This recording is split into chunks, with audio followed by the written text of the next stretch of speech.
gonna taste. Depends on the presentation. Oh.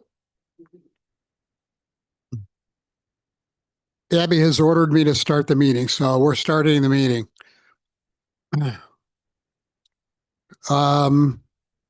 Welcome here, everybody, to the second day of our budget 2026-27 fiscal year. And we're going to be starting, as I understand it, on page 142, right? Close. I have a couple comments before we Oh, dive. our city manager has some comments. Please proceed. Thank you, Mr. Mayor.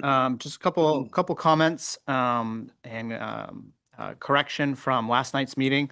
First and foremost, we had some questions about the fiscal year 24-25 actual column in your book and looking at previous years throughout the different funds that we have here. Staff looked into that anomaly and determined that that was the mid-year point or 6 months in fiscal year 24-25 when we were uploading our data to ClearGov as we transitioned over. And so that's why there seems to be a dip. There's not an actual dip. It's a partial year accounting for that. That's not something that we can fix in the current next couple of weeks or so, but something that we will rectify in the next upcoming cycle. So we have that appropriate data going forward. We'll add a notation or disclaimer at the front of the budget book or reprint it in the future once that correction. I'm curious if our city attorney or anybody has some advice on it. Like, we're okay to do that. Is that like legally acceptable? Is there like an ordinance or anything that Mr. Mayor? Yes, Jonathan Kara, our city attorney, go ahead. Hi, good evening.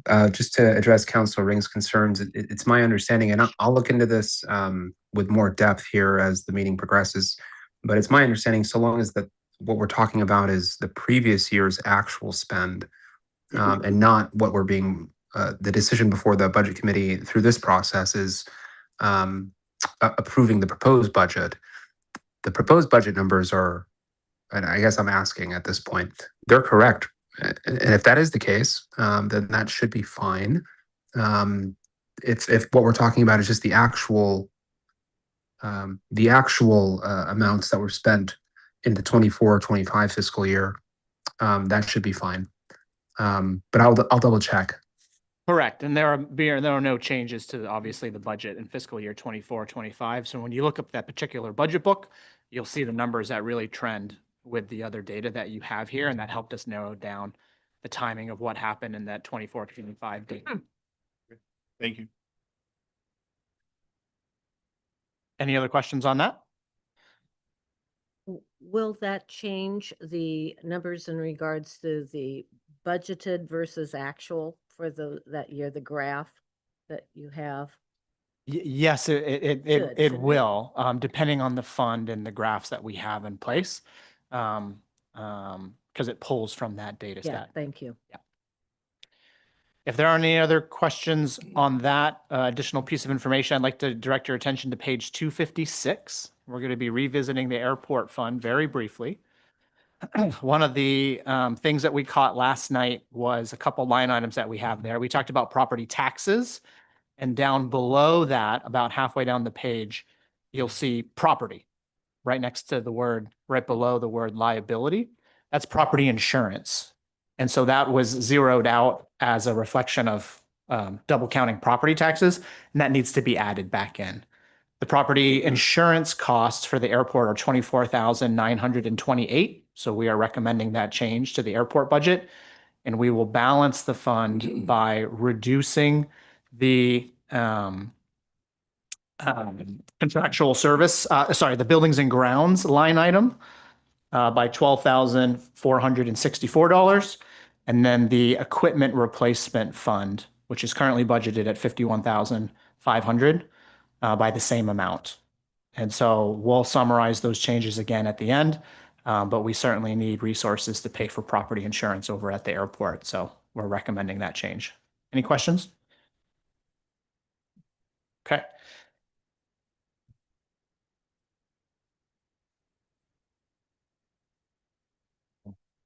That's a good point. So, Mr. Mayor, the executive assistant would like to do roll call, even though this is a continuation of the meeting, because we do have one person absent in particular. So with your permission, I'll let her do that. Please proceed with the roll call. Counselor McLaughlin, Present. Counselor Ring, Present. Counselor Randall, Present. Counselor Richardson, Present. Counselor Runyon, absent. Committee Member Knight, Present. Committee Member Gossen, Committee Member Smith, Here. Committee Member Schock, Here. Committee Member Oldenburg. Present.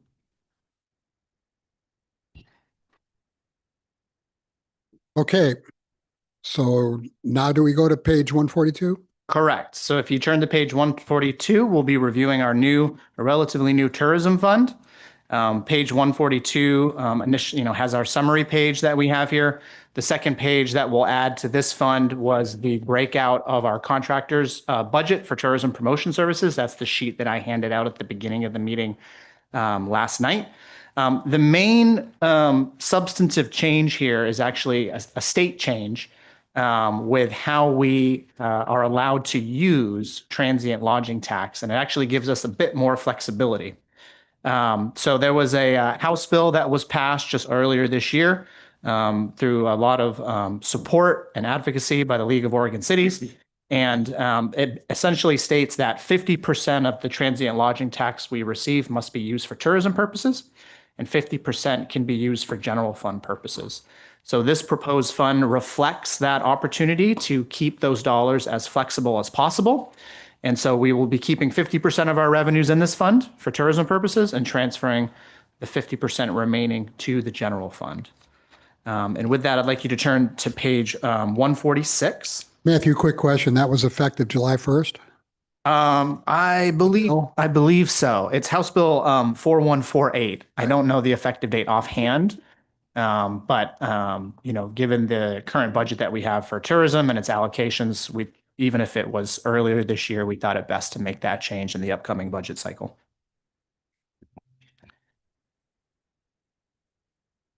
Okay. So on page 146, you'll see the various proposed expenditures from this fund. One of the things I wanted to note, and it's somewhat as another one of those pieces that we're working through with ClearGov and some of the different line items we have. In contractual services, you'll see parentheses 55.4%. And then later on, you'll see 44.6% on the next page. That reflects the old split in transient lodging tax revenues between tourism uses and general fund uses. That's historically how we had to split and use these funds. With the passage of the House bill, it's 50-50. But we're having some difficulty changing that verbiage in the ClearGov software itself. So just want to be clear about that. Going down contractual services, we have a partnership, as was noted last night, with the University of Oregon. This is focused around a tourism strategy or tourism strategy workshop. We have our tourism grant program, which is the portion of the local agency and nonprofit grant program that, again, we spoke about last night out of the city council's budget at $25,000. We have Fort Dalles Museum, an ongoing partnership that we have with that museum for $22,500. Fort Dalles Displays, which is our fireworks show at $30,000, our tourism promotion contract, and then we have an opportunity fund here for tourism opportunity projects at $107,753. The other major highlight I wanted to make here on page 147 is improvements other than buildings. We're looking to utilize $242,837 in these tourism resources to support the construction of the bike hub in the Federal Street Plaza, which is part of a gorge-wide system to attract and promote the use of that bike trail that we have all the way from Portland to the city of the Dalles. And with that, I'd be happy to answer any questions you may have about the tourism fund. Any questions about the tourism fund? Councilor Richardson. Thank you. Is it Mr. Mayor or Mr. Chairman tonight? I prefer today, Chairman. Let's go with Chairman. Chairman Mays. Thank you. Matthew, would you look at improvements other than buildings and tell me what the Discovery Center is, if it's not a building? Yeah, so last year there was a concept we were exploring around potential partnerships between the Discovery Center and the Fort Dalles Museum itself. The Fort Dalles Museum is a collaboration currently between the city of the Dalles and Wasco County. That being said, we're not in the business of really running museums as well as an actual museum is. And so we were exploring the possibility of partnership between Fort Dalles Museum and the Discovery Center and how we could support that transition. To be frank, the conversation didn't go that far. And so that's something we're moving away from, and we can use these resources to support the bike hub and the plaza. Thank you very much. Any other questions? Sure. Council Ring? Thank you, Mr. Chair. If we didn't move that forward, then that 200,000 would have stayed in that budget, and it would have been moved forward with the beginning fund balance. So correct. So last year was the first year we had this fund, so it didn't have any kind of beginning fund balance. So the fund was pretty tight. And that's one of the reasons as I noted on page 146, we have a tourism opportunity projects line. If TLT revenues come in lower than expected, it gives us a little bit of grace as we kind of build this fund. Again, TLT revenues are generated from our local hotels and motels, and they have good seasons and bad seasons and really horrible seasons, like when there's a pandemic going on. So we wanted to give ourselves some breathing room there. The dollars in this fund must be used for tourism purposes. And if they aren't used for that purpose or transferred to the general fund under the House bill, it remains in this fund and rolls over. Oh, that's interesting. So we can build up tourism funds. Sorry, one, if I may, a follow-up to that. The tourism opportunity projects then would be allocated through a mid-year allocation like any other funds through staff, or is this? Yeah, so the tourism opportunity dollars would be appropriated and available for use. They could be spent under the different spending authorities that, for example, myself have, which is up to $100,000 through our local contract, procurement policies and whatnot. The tourism grant program up above, that's the allocation for that granting program that we've been exploring. Again, it's not my intention to utilize these tourism opportunity projects dollars unless an opportunity really does arise. Typically, I'd inform the city council of that through a city manager report if it was within my spending authority. But like I said, this is a relatively new fund, and so it's tight. And we, before we entertained any additional expenses, we'd see how the year was going out and what the revenues look like. Thank you. So the tourism grant program, is that something that citizens would apply for? Correct. And if I may clarify, citizens cannot apply for it. Local agencies and nonprofits can apply for it. Okay. And then the tourism promotion contract, is that the chamber? Correct. How long is that contract? I think it was a 3-year initial Yeah. term with a couple of extensions. I can double check though. Okay. Any other questions about tourism? Okay. What's next on the agenda? So next on the agenda is Public Works. Public Works. Does everybody have their acronym sheet? Yeah, but let's hand out some red pens.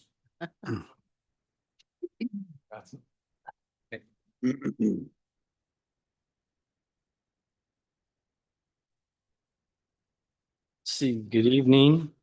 I'll just do a quick introduction of ourselves and who all we have here from Public Works. So I'm Dale McCabe, the Public Works Director for the city. This is David Mills. He's our Deputy Public Works Director, and he helped take the lead on putting the budget together this year as we were preparing that. And in the audience, we have for assisting us as each of the division managers. So we have up front here, we have Oscar Ferris. He is our wastewater treatment plant manager. He's with Jacobs, and they are our contract operator of the wastewater treatment plant. And along with him is Jeff Huchin. I think that's how you say your name. Close enough. And he's kind of the regional manager for Jacobs here. And then we have James Sprague. He is the transportation manager. You can raise your hand. He's the transportation manager for the Public Works and runs the transportation division. And then next to him is Jerry Anderson. He is the water distribution manager that runs the water distribution system for the city. And then in the back, we have Steve Byers, who's the wastewater collection manager that does both sanitary and storm for the city. And then we have Tyler Mitchell, and he is the water treatment plant manager up at the Wicks Water Treatment Plant. You can raise your hand too, Tyler. So thank you. Just wanted to introduce each of them, and they worked preparing each of their budgets. That then comes to David and I for us putting together the budget for the whole Public Works Department. So wanted to have them here too in case any questions get asked regarding their specific budget items and divisions that they had. So with that, we'll get going on this and try to make it a little bit not too lengthy anyways, what I'm saying. So the Public Works Department is responsible for the operating and maintaining the city's water, sanitary sewer, storm sewer, and the transportation or the street systems. Those are the divisions that we have. We have 47 full-time employees out at the Public Works Department. And with that, these other divisions that we have here, we do have a regulatory compliance officer. We also have 3 engineers in our engineering department and 1 construction inspector. And then we have 3 administrative staff personnel. The Public Works budget consists of 8 different funds, and each of those we'll be talking about tonight. So as we talk about those, we'll kind of go through each one and ask if there's any questions before we move on to the next one for you.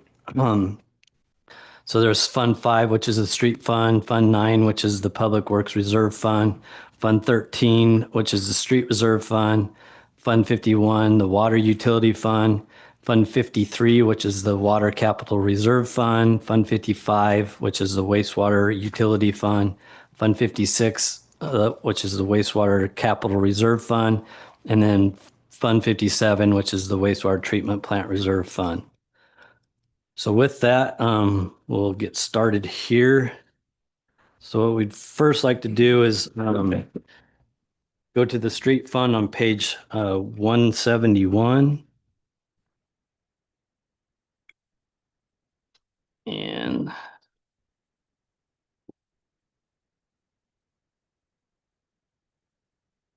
so the street fund, its main sources of revenue is the franchise fees. We have the 3 cent a gallon local fuel tax. And then we have the state motor vehicle fund that you talked about last night.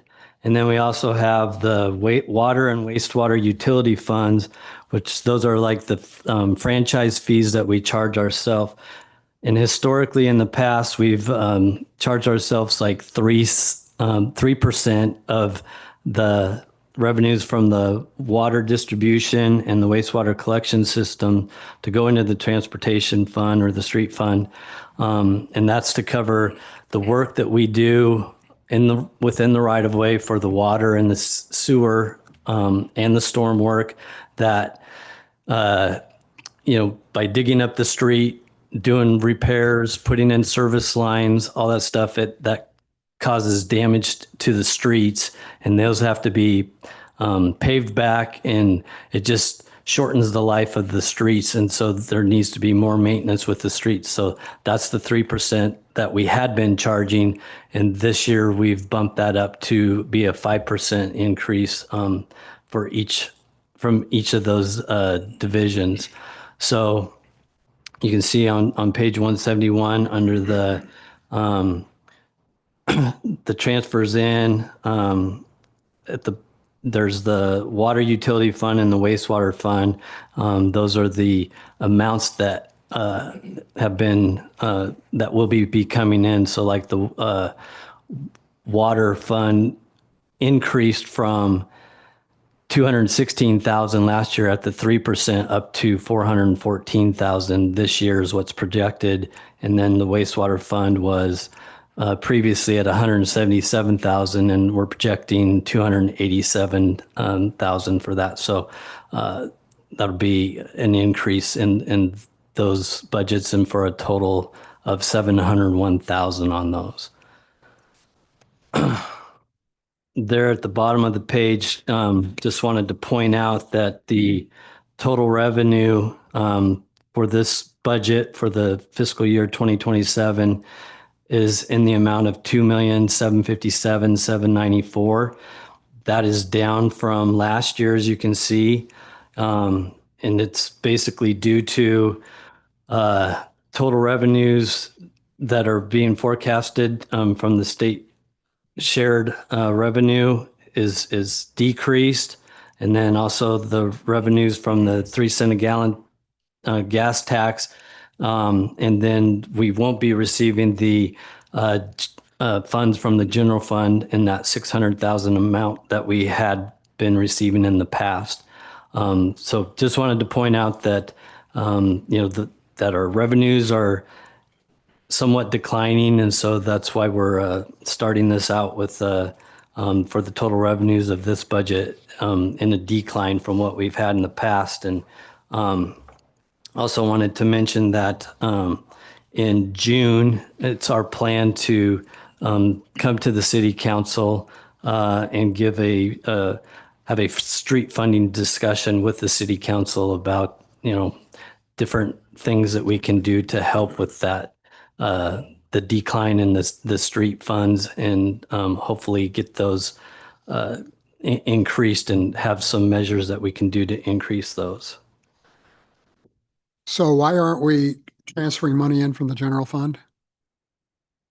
Those were previously, those were monies that were being transferred in for the ADA sidewalks or the ADA ramps. And in discussions with Matthew, that was, and I'll let him chime in a little bit here if he wants to add to it. But those were monies that were coming from the general fund that were being put in to help the street fund, and the street fund should be being able to support itself and not being relying on monies from the general fund to give additional money from the general fund to help fund and run the street division. And I could just add a brief comment. When you're looking at the financial projections for each of these different funds, it wasn't something the general fund can sustainably do into the future. And so we need to have this conversation around how these enterprise funds support themselves off of their own rates and fees and other options. This is not an enterprise fund, is it? This is not an enterprise fund, is it? A transportation fund is. It is?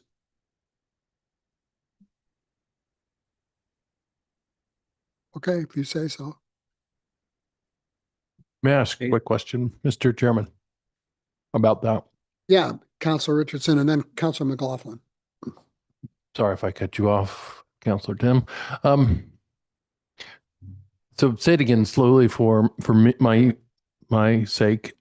We are looking at a proposed budget for this fund, which is enterprise fund. It's driven by various fees and such, fees and taxes.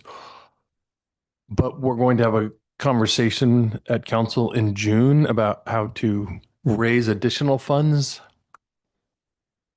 Yeah, we'll be coming to the council, and we were anticipating trying to come in June to just have a street funding discussion with the council about, future, like the future state of the street fund and what we can do as we get into this next year. And when we get into preparing for the budget for next year, even like what are some different steps? What are some different measures that we can be looking at? It's not going to be anything that would just come in the meeting and get it all figured out in one meeting. It's going to be, you know, like over the course of this next year. That would be aimed at for the next budget. Yes. This time next year, we'll be looking at a proposed budget, you would hope, somewhat Yes. larger. Yeah, and we will hopefully have arrived at some different steps, different measures over the course of the year that when we do the budget, you know, start budget next January, we got these that we have talked about, discussed, agreed on, and looking at, you know, moving forward with, and it can be shown in the budget. Thank you. Since you brought up the ADA sidewalk rollout, where do we stand on the progress of that? Just curious. And we'll touch on that a little bit in a couple of these other items, but you know, we have been making progress on it. And in fact, we have started doing a bunch of the ADA ramp work in-house, which is saving the city quite a bit of money.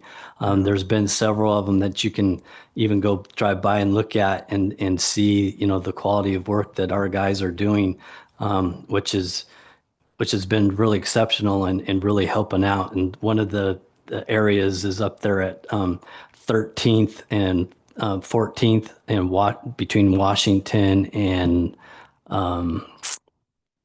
was it Jefferson, I think. Yeah, so that stretch up in there. But that has definitely helped with us doing a bunch of the ADA ramps and help or in-house to save on those funds and letting the funds go further. It seemed like that list was insurmountable, was long. There's still plenty to do. I mean, we're Right. slowly catching up, but you know, like looking at the ADA transition plan, yeah, it was going to be like 50 plus years before we could ever catch up to it. But you know, we're slowly plugging away at it. I'm glad we're doing that in-house. I think that's great. I mean, we were contracting that out. It was costing us like $8,000 a location, something ridiculous, like Yeah, at least a lot of times 10,000 10,000 or so. for one corner. Yeah.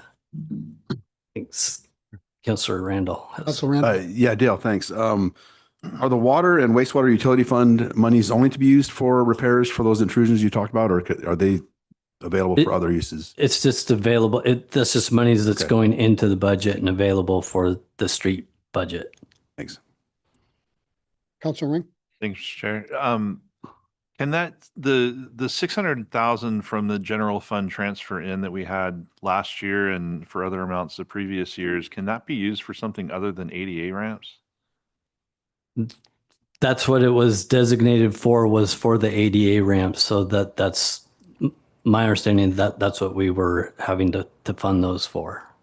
Okay, but we could designate, if that transfer was still here, it was still proposed in the budget, we could still use it for something else in the Yes. street fund. So this is where I'm like conflicted with. I'll have to think more about this like tonight as we go on, but it seems a little bit alarming that the street fund is like atrophying and we're pulling $600,000 out of it.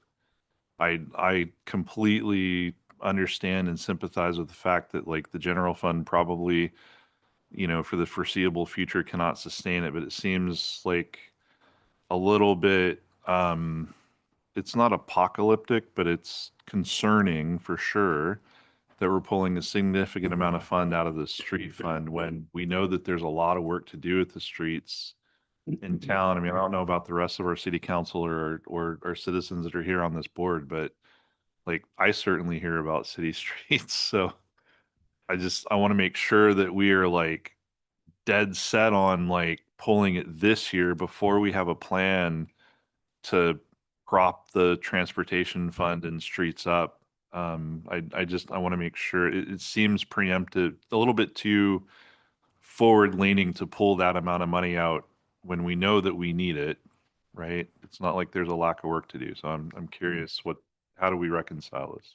Yeah, and I understand what you're saying, Councilor Ring. The $600,000, while it sounds like a large amount of money, it's nothing in the deferred maintenance that the transportation fund has. I think we're at $13 million in deferred maintenance right now. Next year will be 18 million. Yep. So we're spending $400,000 a year on street maintenance. And then that 600,000 we cut in other places. We're still doing the same amount of maintenance. Okay. Just we found ways to cut and trim the budget elsewhere. It's not helping the forecasting. It's not helping when we're going to run out of money in the street fund. Sure. That's a great answer because that was like my next follow on or was going to be my follow on is like, what are we not going to be able to do? Yeah, you'll see in a little bit Oh, later okay. that we are still going to have the same amount of chip seal, same amount of crack seal. We're still going to be trying to pave 3 streets, doing 11 ADA ramps in house. We can do the ADA ramps about $7,000 a piece, and as the mayor Okay. said, about 10,000 if we contract it out. So, that's kind of the savings that we're trying to do, or the transportation manager James is trying to do. Awesome. Thanks. Oh, Jared, And first off, Counselor, I was here virtually, but I didn't have a Zoom link that was sent out, so I couldn't say I was present. But I don't know if we have to do anything for me to bring things forward before that. no, I think we recognize that you're here and we appreciate your attendance. Just a question on the fuel numbers. It's a little bit different from the ADA. But I just wanted to find out if you guys had planned on those numbers prior to everything blowing up in the Middle East and fuel prices, because we might need to reassess the fuel prices given the increase in cost rapidly. Yeah, great question. We actually came back and budgeted for a little bit higher than actually what we're seeing right now. Perfect. Thank you.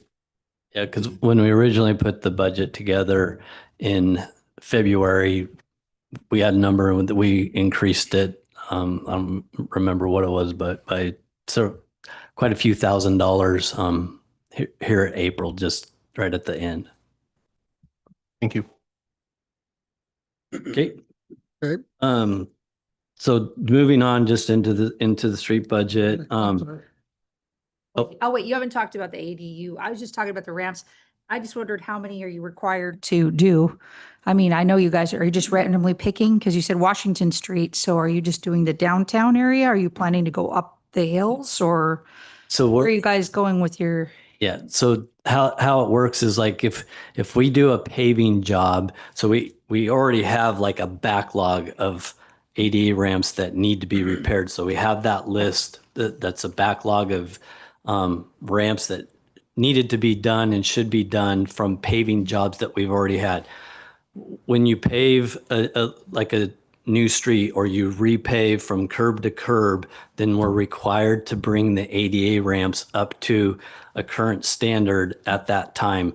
We can't just do the paving and not address the ramps, but that had happened in the past where we did do paving jobs without doing the ramps. So that's the backlog of ramps that we have to do. So those are what we've been working on, but then also as we are planning new paving jobs, like David just mentioned, we're trying to do like 3 paving jobs every year, 3 streets, then we have to take into account with that project that we also have to do the ramps associated with it. So. Thank you. Okay.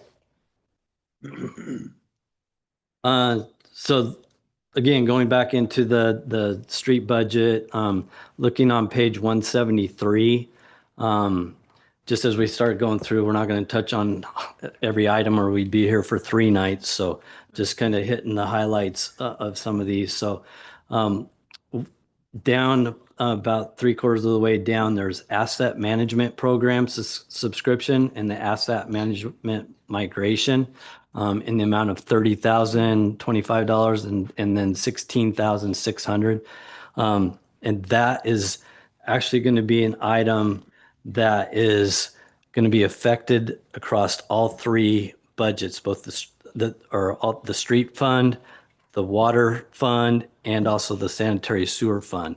And I will let David go ahead and dive into this a little bit more detail as he's been the one that's been working on this asset management. Yeah, just real quick. It's a cloud-based system we're looking at going to that controls all of our assets at Public Works, as well as can expand towards the city. We could, general fund could could tie into this with us. So right now at Public Works, we have 3 different asset management programs. One does our fleet, and then a separate one does work order system, and then a separate one does our backflow testing. We don't have one that encompasses everything, and we don't have one that for everything that we do. So like this program, one of the programs we've been looking at is it ties everything in there: fleet, work order system. So we'll have a work order system for the entire public works. So if like a light burns out or something, somebody can do a work order system. Right now we're doing PDFs with emailing back. And it's the same thing for like if somebody the wastewater cuts a hole in the street and needs it patched, they fill out a PDF, they email it. So it's going to save us quite a bit of time and effort on those, as well as we have a backflow testing program here at the city. I don't know if you guys are aware, but anybody that has a backflow is required annually to be tested, certified, and then sent into our backflow program administrator. That person, his program is 5 years old, I believe, Jerry. And it needs an upgrade at $30,000. And since it doesn't talk to the other programs, it really doesn't serve a purpose for us. He's also sending out several thousand mailers a year to remind people, hey, this needs to be tested. Now with the new program, it'll all be emailed out to them and all tracked there. And it's going to free up about a 1/2 FTE. And as Dale mentioned, all 3 divisions are going to be dividing this by thirds and paying for it. So it should be a lot more efficient for Public Works to operate. We've got the ability to put all of our permitting system on there if we wanted to as well. Might want to touch just on that. We haven't selected a specific one. Yeah, we haven't Working selected, been working with an IT project manager here at the City Hall, and we've met with several good companies, but we're waiting for the budget process to finish up. Dave, could you talk directly into the microphone? Yeah, sorry. Thank you. That's fine. I think we can hear you. I'm not so sure about the back. So. I tend to talk loud, so I don't want to flash you out. Raise. Oh, Councilor McLaughlin. So that accounts for the rise from computer services from 12,000 to 63. That's additional software.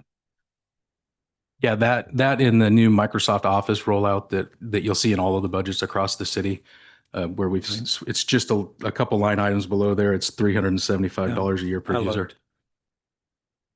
All right. Okay. Now still on page 173, going down to the special studies and reports. We did have the 6 Sorry, Yeah, go ahead. Jared had a question. I missed. get a question out for you. Okay, sorry. Just a quick question. This might be a difference of enterprise funds that I don't understand, but is there a reason why we have this budgeted into the city fund versus having the IT budget handle some of these funds? My understanding is we are migrating all technical licenses and things into the city IT budget, but it seems like things are still left over here, and I'm just not sure if there's a plan or if there's a reason why we can't. And that might help with some of the funding issue long-term. I think Matthew can speak to this. And the mayor's correct. It's not an enterprise fund. It's a special revenue fund. I couldn't walk away from that. One of the reflections here is the source of funds that we're looking at, right? And so when you see IT expenses and some of the public works funds, that reflects some of the enterprise fund aspects of the different funds that we have here. And we capture some of those expenses through the administrative transfer that takes place for the services that the general fund and the IT department, as an example, provide to some of these other funds. Does that help? Yeah, so basically the IT is funding it, but through transfers and not directly through the fund itself. And the IT services specifically, the costs are borne by their respective funds. So when you see like the water fund paying for a certain piece of software, that's because that piece of software is for the water fund, and we're using water fund revenues to support that. But IT services to onboard and maintain, et cetera, that software is the service that the IT department provides to the water fund, and that's captured through the administrative transfer. Got it. Thank you. That explains it. Mayor Mays, Matthew, before you leave, Matthew, Matthew. I would like to back the bus up to 171. At the top of 171, it talks about franchise fees, and there are only 2 listed. And when I look at franchise fees that are income, there are 7 listed. Where are the other? Why are they? There must be a reason that they're not. So some of the franchise fees are received in the general fund and others are received in the street fund, and there should be a breakdown on that summary page. Oh, The initial franchise fees at the top, there should be a notation that it's received in the general fund, and then the second set down below should have a Okay. notation that's received in these other funds. understood. I'll read that. Thanks. But I will be coming back and focusing on franchise fees in the future. All right. Okay, go ahead, Dale. Okay. We're still on page 173, right? Yeah, 173. There at the bottom on the special studies and reports. Last year, we did have monies budgeted for a 6th Street bridge replacement, doing a study for that, and then also that 6th Street pedestrian study. Those projects did not happen.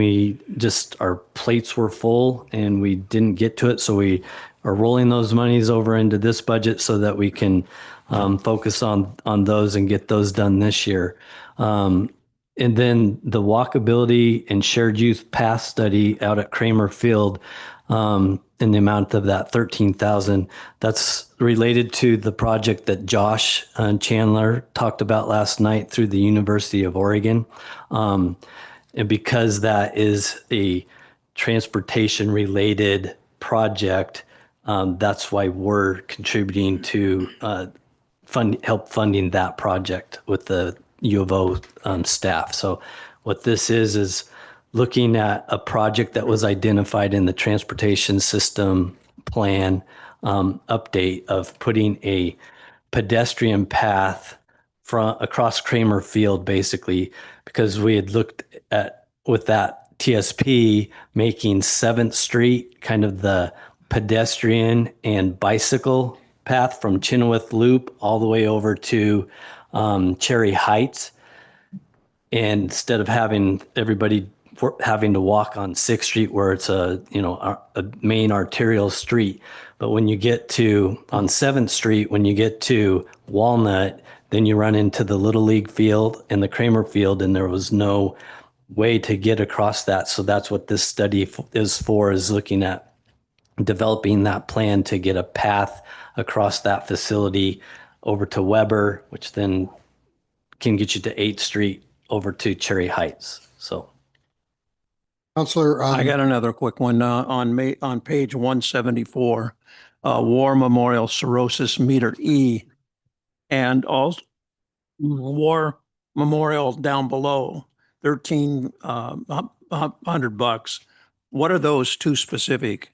Did that pay for the electricity for the lighting or? yes. Yeah. Okay. I didn't understand because I thought that was a separate fund. Okay, that isn't.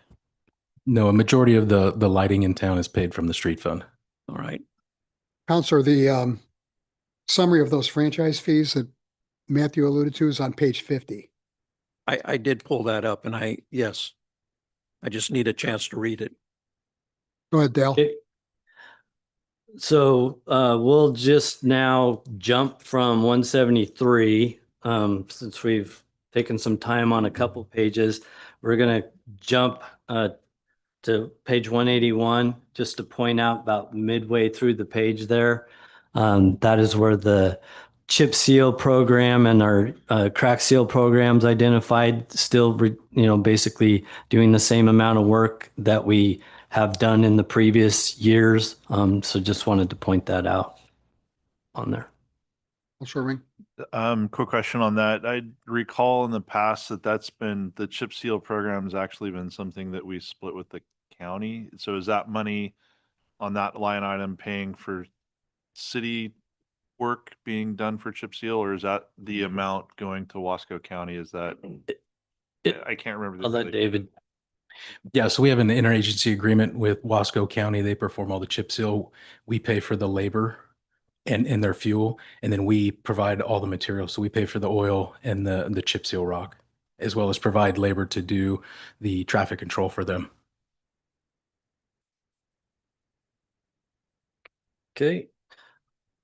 So the next thing was on page 182.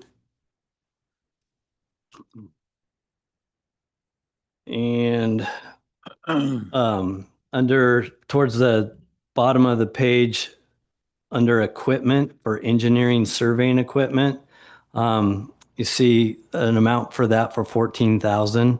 And again, this is engineering surveying equipment divided by 3, so it's going to be reflected $14,000 in each of the 3 budgets: the street fund, water fund, and wastewater fund. And what this is for purchasing a new GPS survey equipment for the engineering division.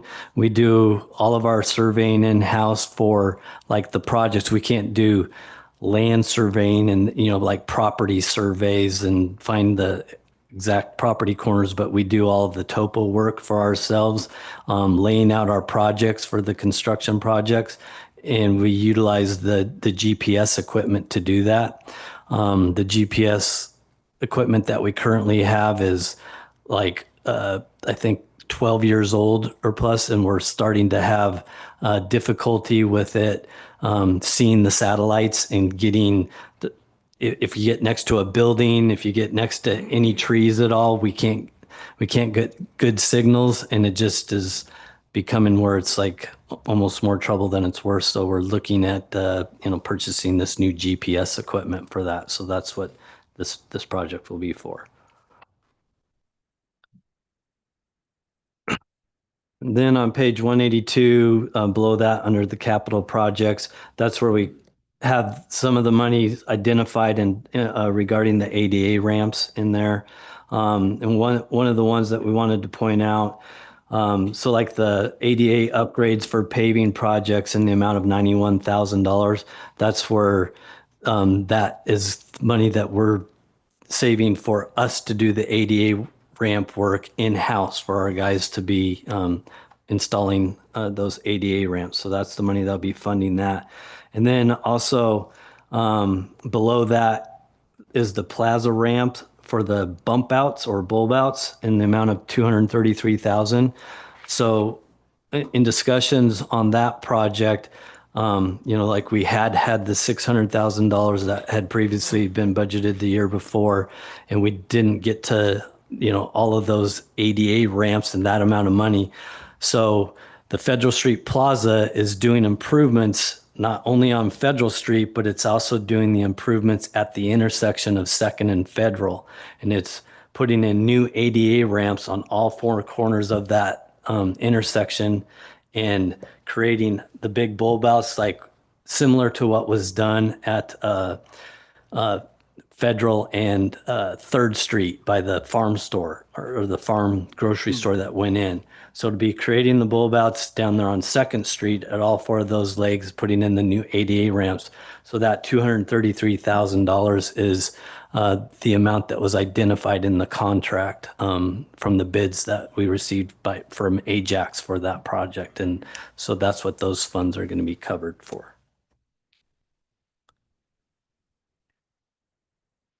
And so then on page 183, just kind of looking at the last total expenditures for the street fund.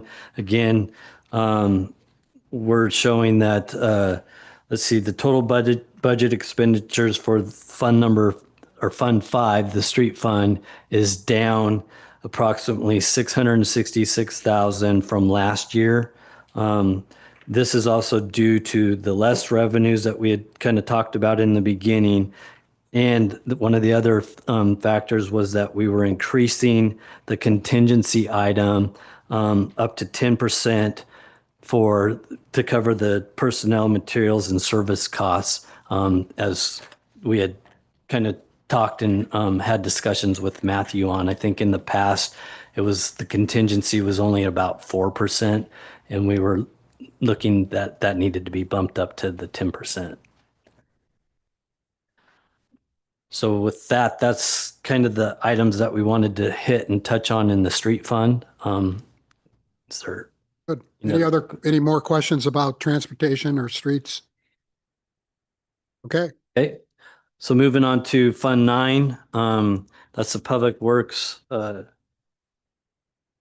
Reserve Fund, and that's where we identify purchasing of equipment and materials like that. That's on page 186. And so there's three big main pieces of equipment that we have been budgeting for and that we're anticipating purchasing this next year.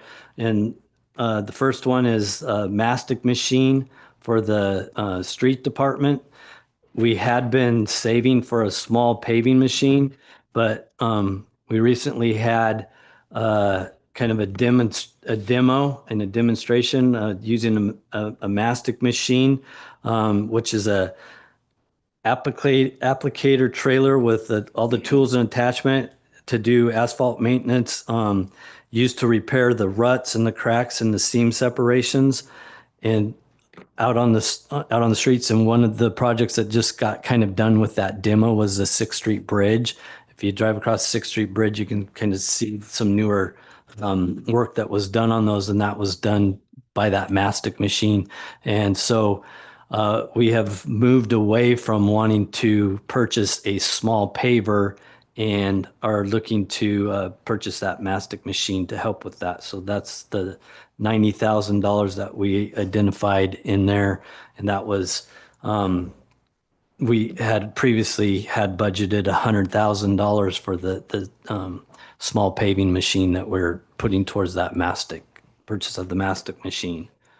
Directly below that is a brushing attachment for the Wicks, or for a skid steer, but it's for the Wicks water treatment plant, and it's for basically maintenance up in the Dalles watershed.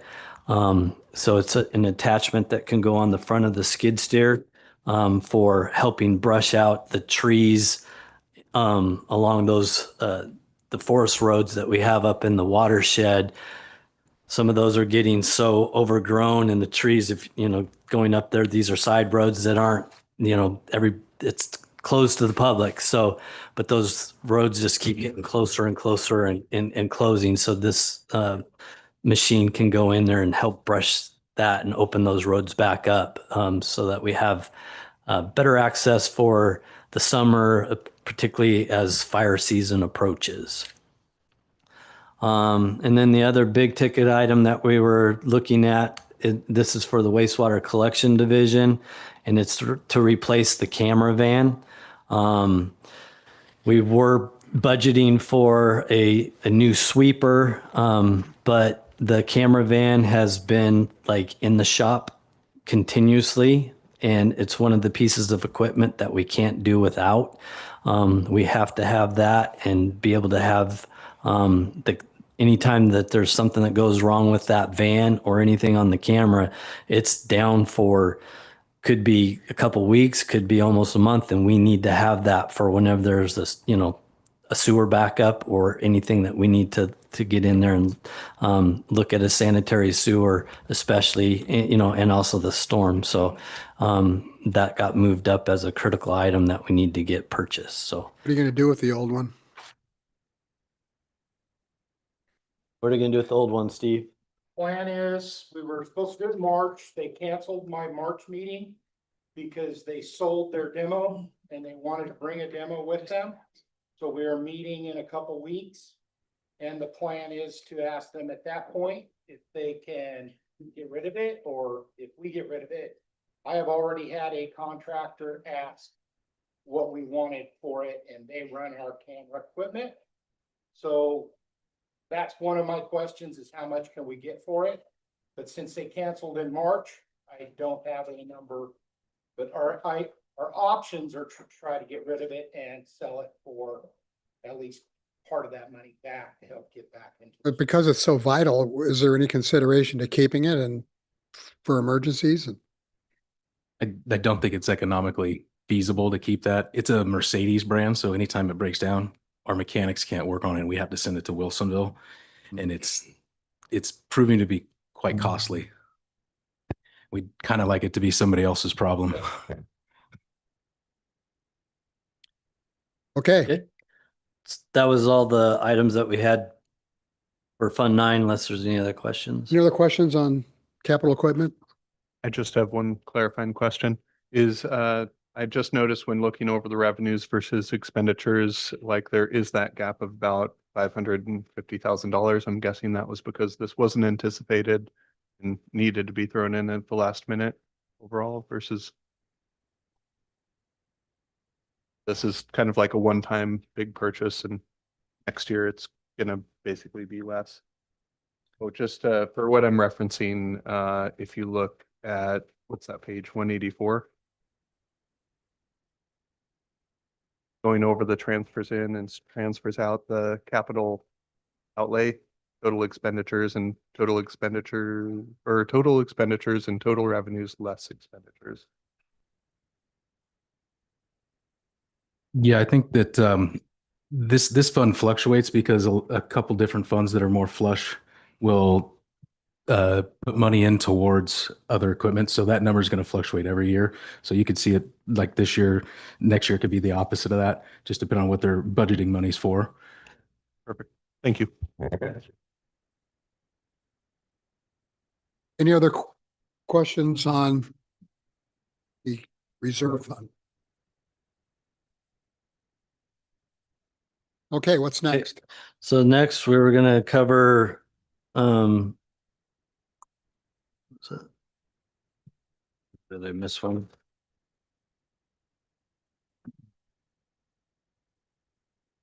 Oh, yep, we were going to we're going to the Transportation Reserve Fund. I was almost skipping that and going right to water. Page And to move number. this up. So page 191. Got it. So this is where we're gonna, we'll be looking at doing a budget or an amendment, even for this budget for, adoption. So under intergovernmental, we were looking at, let's see, on page 191 at the very bottom of that is the 7th Street Safe Routes to School project in the amount of $2,400,000. So we just completed the West 10th Street Safe Routes to School project this last year, for which we received a $2 million grant from ODOT for that project. So we were anticipating applying for and hopefully receiving another $2 million grant for the Safe Routes to School project on West 7th, which is kind of like the second phase of the projects in that area. And then we were also looking at getting a $200,000 match from District 21, again, to cover their half of the match, and then the city would be covering the other $200,000 match for a total of a $2.4 million project. We put in for all of that and put that into this budget, and then recently learned that ODOT had to do away with those funds for the ODOT Safe Routes to School project this year because of the funding crisis or, issues that they've been having. So in order to prevent having to do 470 layoffs, ODOT decided to pull the funds for the ODOT Safe Routes to School construction grant program for this year. And so they'll be looking at bringing that back again in 2027, but it didn't happen this time. So we didn't receive those monies. So we're going to have to do the amendment to this to do away with that project. We're going to do the project without the grant? Well- Without We'll just not, do the amendment and take this out of this budget, and then we will be applying for that grant again in 2027 when it becomes available again. So we're looking at just removing this 2.4 from this budget.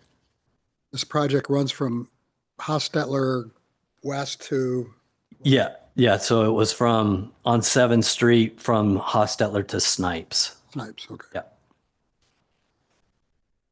Any other questions on page 191?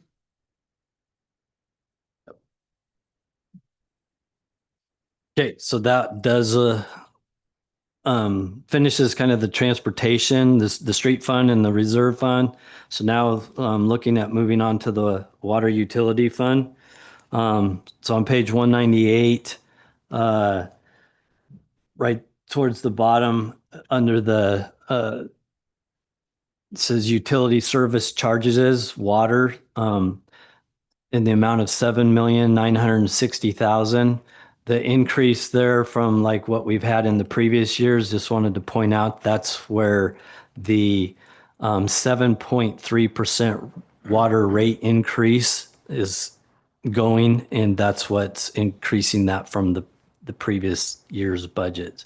And that's that 7.3% rate increase that was identified in the water master plan that we implemented this last year. Sorry, what page was that? 198. Under the charges for services, utility service charges, water. That's just what caused that rate increase. So then moving on to page 199, right at the top of the page under the regular salaries, you will see an increase in there. And what that is being increased for and proposed is for looking at hiring a new or creating a new FTE up at the Wicks Water Treatment Plant. And the reason that we're looking at doing that is several fold. Right now, you know, the treatment plant is a 24-hour, 7-day a week, 365-day a year plant. So it runs all the time. There always has to be somebody there and have it manned 24/7. And it just with shift coverages and that, it's very, very taxing on the crews that we have. I mean, when you get to vacations, when you get to somebody calling in sick, just all that, anytime that somebody has to be out, then it's creating a void and somebody's having to come in and basically cover overtime, just because we're so short staffed with the staff that we have. It by staffing it all the time, just their normal salaries is a full-time job. But then if they have to come and cover an extra shift, you're into overtime. So that's one of the reasons that we're looking at just getting some additional help and flexibility up there for the normal plant operation. But then also, we're going to be looking at doing the Wicks Water Treatment Plant replacement project that's going to be coming down the pike. And that's going to be, you know, over the next 8 to 10 years. But as we're going through that process, there's going to be things that we're going to have to do, such as a bunch of pilot testing to even determine as we go into design of what kind of filtration systems that we're going to be, you know, wanting to install with this new water treatment plant and things like that. So we're going to need additional, you know, staff power to be able to help with some of those processes and going through some of those pilot testing programs, and just as we're learning more information, and also helping to free up Tyler, which is the water quality plant manager, and let him be able to take a lot of his time and focus it on helping us as we go through that process with the consultants and our owner's advisor that we'll talk about here in a little bit, of helping guide us in the direction and that we want to go with our future water treatment plant. So that's why we're looking at going to be requesting another full-time employee up at the Wicks Water Treatment Plant. Any questions on that? Okay, so stepping down the page, you'll see Fire Patrol, ODF assessment. That is an increase in there from 45,000 up to 72,000. And the reason for that is we're also in the process of completing the purchase of or an acquisition of the Arrowhead Ranch property, which is going to add another 3,400 acres to the watershed that will be under city's ownership. So basically the city currently owns like 30 3,400 or 3,200 acres in the watershed. It's a 22,000 acre watershed, of which the city owns a little over 3,000 acres currently. The rest is U.S. Forest Service owned property or OD state land property. By us purchasing the Arrowhead Ranch property, we're basically doubling what the city owns by purchasing the other 3,400 acres. So that's the increase in our ODF assessment for fire protection from Oregon Department of Forestry. How many acres is Arrowhead? Or the acquisition of 3,400 acres. 3,400 acres? Yeah. Yep. Allison? So you're buying it because you want when you're changing the treatment plant, you're making it larger?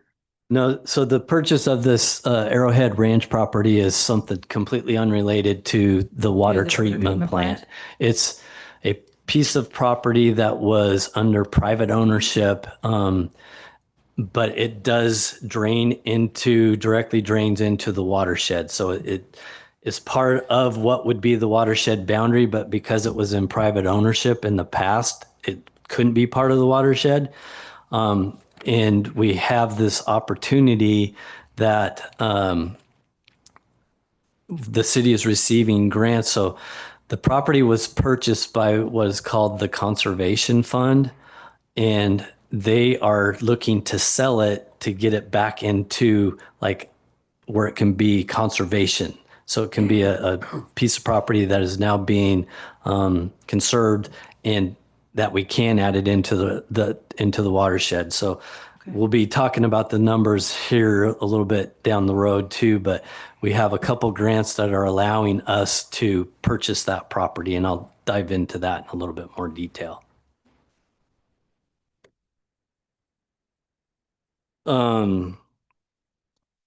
So under on the very bottom of page 199 is the geotech engineering, and this is budgeting for an additional $75,000 for some additional geotech work that we're going to be needing to talking with the consultant regarding the rock slide that occurred up at the Wicks Water Treatment Plant this past winter.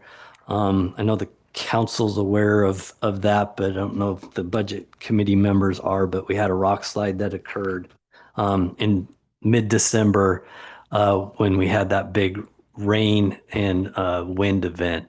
And we were very, very fortunate that we didn't lose our water treatment plant in that one event. So this is additional. We did an emergency contract with Shannon and Wilson, a geotech consulting firm that we do a lot of work with, over the years, and they came out and have already done some studies, but they've also helped us with giving us a couple projects to do for some intermediate fixes, which we've already done and implemented with our staff and in-house. But this will be continuation of doing a rockfall analysis so we can look at what ultimately needs to be done to fully stabilize that area up there. So the next item is on page 200. And under the computer services, Jacob SCADA maintenance. And again, this is a divide by 3. And when this is saying divided by 3, this is meaning divided by the water distribution, the water treatment, and the wastewater collection. So this doesn't include streets because this is for our SCADA system. And this is, we have an annual contract with Jacobs for helping maintain our SCADA system at both the Public Works facility and also up at the Wicks Water Treatment Plant. And so this is increasing this. In the past, we'd only had like just a maintenance contract with Jacobs for that, but this is now also creating one for what's called the OT, which is the operational technology support So it's helping with the cybersecurity of our SCADA system and helping to maintain that. And that's something that we've been working with Jacobs on with our SCADA systems, for over 20 years.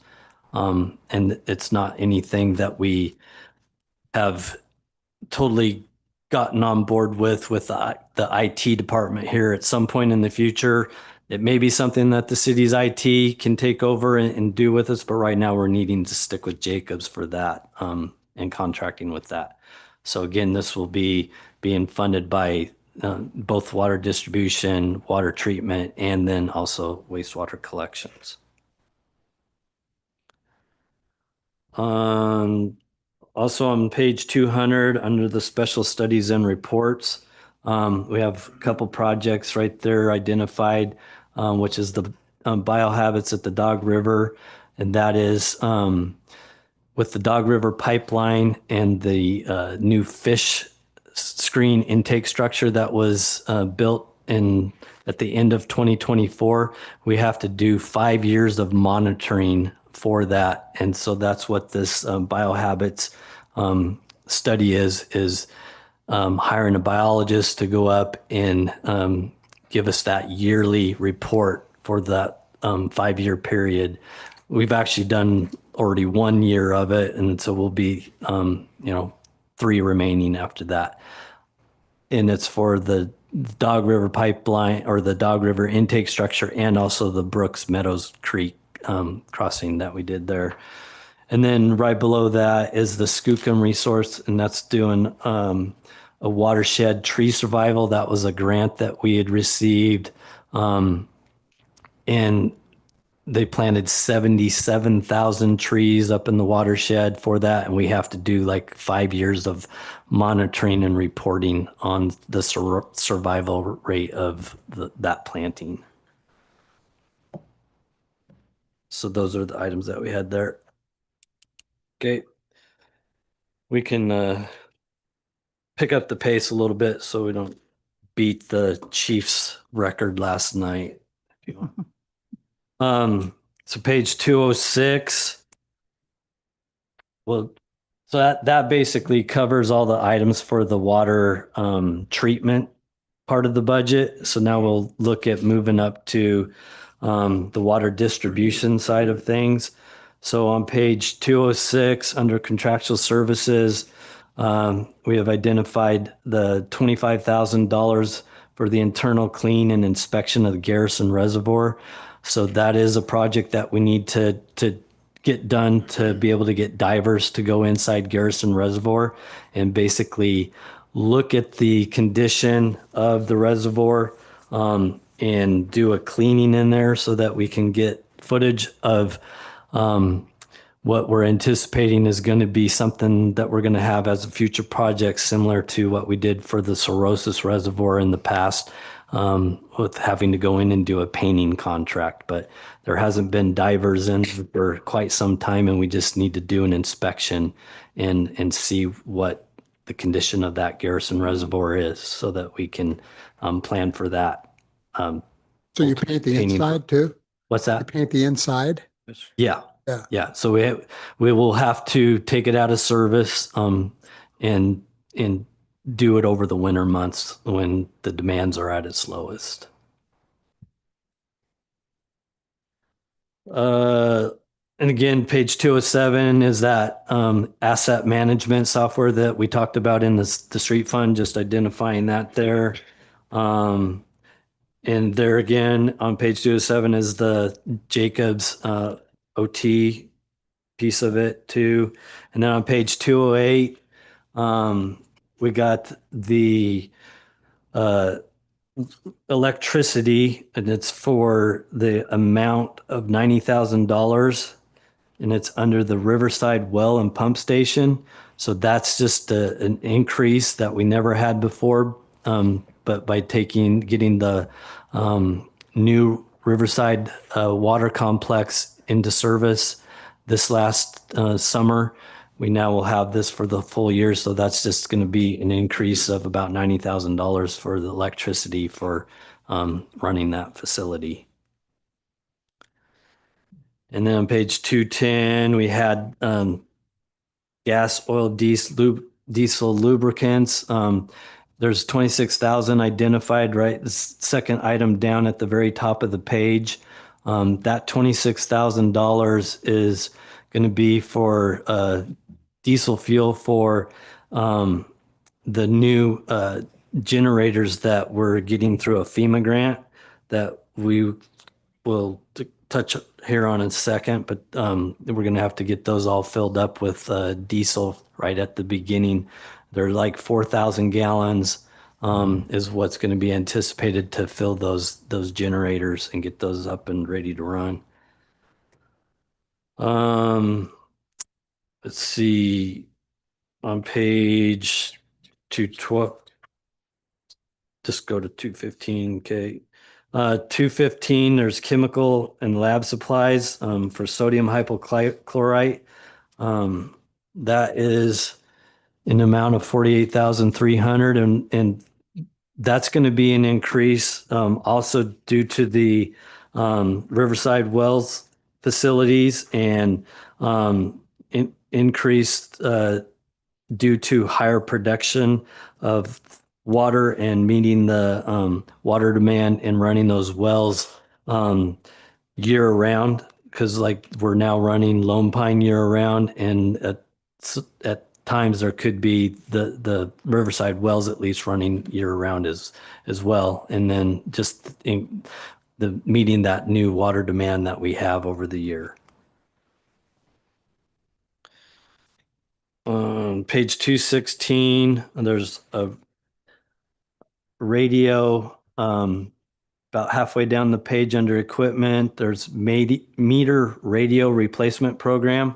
So the water distribution system has already had or always had a meter replacement program, so that when that, we replace so many meters a year, and when we replace the meters, we put new radios in with it. But what Jerry has experienced over the last year or so, there's radios that are just at the end of their service life and they're going out, and we didn't have any money identified for just radio replacement. And so we were having to take the money that was in the meter replacement program to put towards and replace those radios. So now we're creating just a radio grant fund, so that, or line item, so we don't have to take from the meter replacement line item to pay for a radio that the meter's still good. So that's just what this increase is, in identifying that here. And again, right below that is that survey equipment for 14,000 that we already talked about. And then on page 216, also at the bottom of the page, well, not quite at the bottom, but you'll see street fund. That is the increase of that 5% from 3% to 5%, up to 414,000 being transferred to the street fund. So you see that increase last year at 3%, it was 216,000. Now with going up to 5%, it's up to that 414,000. So that's what that 2% additional rate was up to that. So that's Councilor Ring has a question. Right. Okay. Right above that there's above the street fund, there's a general fund. It's an admin fee, but I don't recall, it's not clear what that's for. That's the fees that Matthew was talking about, that the water fund pays for finance, IT, Oh, got it. payroll, that kind of thing, Legal. to the general fund. It's the Okay. money's coming out. Okay, so that basically was the water fund. Now, if we're good, we want to jump to the water capital reserve fund. The first item that we had on there was on page 218. And David can touch on this one a little bit more. That's again the generators and the hazard FEMA grant. Yeah, at the bottom of the page on intergovernmental, you'll see the hazard mitigation grant FEMA for $875,001. The city was awarded a grant from FEMA to purchase 5 new emergency backup generators that Dale alluded to earlier with the fuel. We anticipated spending those monies in this fiscal year, but the 20-week lead time on the generators, they won't be here till mid-July, first part of August. And so we're just going to carry those monies over to next fiscal year so that we can have the project completed by the end of October. Well, this whole amount is for generators, the whole, The generators and as well as the electrical work for those generators and the concrete for the generators. and where are they going to go? Going to Lone Pine, Garrison, Marks, Jordan, and where's the last one? Intermediate Reservoir. So then all of our, because the Riverside complex has the backup generators already. So now all of our wells and reservoirs, when this project is complete, will have that redundancy backup. Great.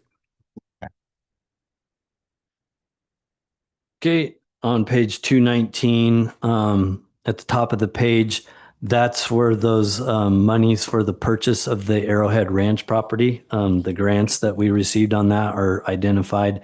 So we did receive a $528,000 grant from OWEB, which is the Oregon Watershed Enhancement Board. We received $70,000 from Oregon Health Authority for that project as well. And then the bulk of that is coming from a U.S. Forest Service Forest Legacy grant in the amount of $2,100,000 to cover that project. And then sorry. Serena, go ahead. Can you just briefly explain what the benefit is for us to acquire that property? Yeah, so again, it does drain into the watershed. It's actually drains, it's right above the plant, the Wixwater treatment plant. And so it's below where the Crow Creek Dam and the Crow Creek Reservoir is, but it's on that stretch of the South Fork of Mill Creek where it does drain into the creek just above the plant. So when it's in private ownership, we have no control over it. We can't say what they can do, what they can't do. So in the past, it was owned by a private property owner. They ran cows on it, all that kind of stuff. But then it was purchased by SDS Lumber Company. They owned it for a period of time, and then they logged it, did all that stuff. But when it's under private ownership, you don't have any control over it. They could spray, they could do, chemicals that we don't want into the watershed and into the creek, especially right above our treatment plant. So there's things like that that are very, very important for us as having this opportunity to get that property and get it into our ownership where that we then can control it. So this isn't for Google. Good answer. Yeah. No. Mr. Chairman, Councilor Richardson. just for the record, this item and this topic is it's important. It's executing on something the council has had conversation about with staff, and they're carrying out what we've directed to control our watershed to the extent that we can. That's it. Yeah. I would So- just like to say that is what. Leave it on. I have heard it in the community, the implication for why we would acquire this. And so that's why I asked the question, is to have it on record for if there's anybody watching. All right. That there's a legitimate reason for us to have ownership for that property. All right. Thank you. Councilor Randler? Oh, Councilor Randall. I would just also point out that the group that's responsible for this transaction, you mentioned it before, the conservation Conservation Fund, yeah. wanted to see this happen. Yes. For the purpose of conservation. Yes. Any other questions? Just appreciation that you guys are covering our water supply from a constituent. We appreciate it. Thank you.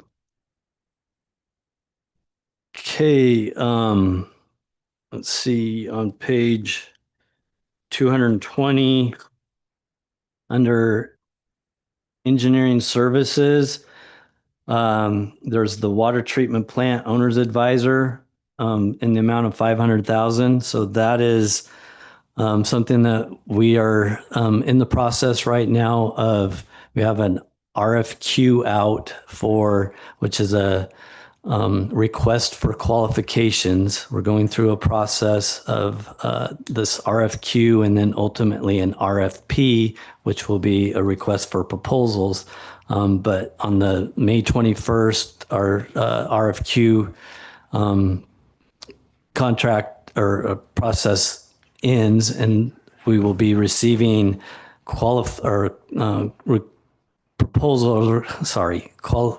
requests for qualifications from consultants who are interested in being an owner's advisor for the city. So what we're looking at is hiring a consulting firm to be an owner's advisor for us as we go through the process of this water treatment plant replacement project, and bringing a team on board to help work with us and guide us through this process of getting ultimately a contractor and another consultant as a design build team on board, helping us with the pilot testing, helping us with going after financing and funding packages.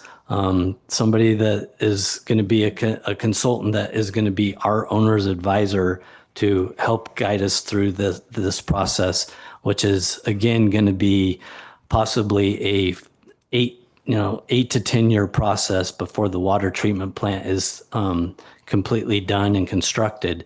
And that will be something that they will be helping us with the guiding us through that and helping us with project management through that process. Counselor Richardson? Dale, would this be the first of 8 to 10 years paying this consultant at this amount? So a lot of money for an advisor. Yes. $4 million. I mean, right now, this 500,000 that we had was just kind of a guess, a swag. What we're looking at is going through that RFQ. So we'll be getting the, submittals from applicants who are interested in it, but then we'll be going through the next step, which is a proposal process. And then once we go through the proposal process and we select a firm based on their proposals, then we can sit down and start discussing what that budget impact will be. Right now, this was just kind of our best guess of what this might be for this next year. Thank you. It's an awful lot of money in real dollars and a small percent of the plant project. Exactly. I mean, the estimate for the replacement of the treatment plant is going to be $75+ million. And so this is looking at a small piece of that to help us go through that process, because we don't have the expertise in every aspect and every phase of that. And we need somebody that, can work alongside us as our advisor and our rep to help us as we're navigating, the many steps that are ahead of us. And that is one of the true failures, not an option pieces of work we get to do. Yeah. Thank you. Jared? I just have a question in follow-up to Dan's. Have we considered putting out a position, since this is such a long project? I'm wondering if we might be able to hire someone who's a professional in this realm for less than hiring consultants. We have looked at and talked about, bringing on like a contract project manager. But we're looking at this also as that's just one person, and we're looking at bringing on a team, kind of a consultant that has the breadth and depth of mini phases. I mean, when you kind of get into that consulting and that work, you have people that are specialized and focused on certain things, and they're the expert in those, rather than one person that maybe knows some or a lot about a lot, but isn't. No, that makes sense. Having a team and multiple eyes on it, so nothing's missed. That makes sense. Thank you.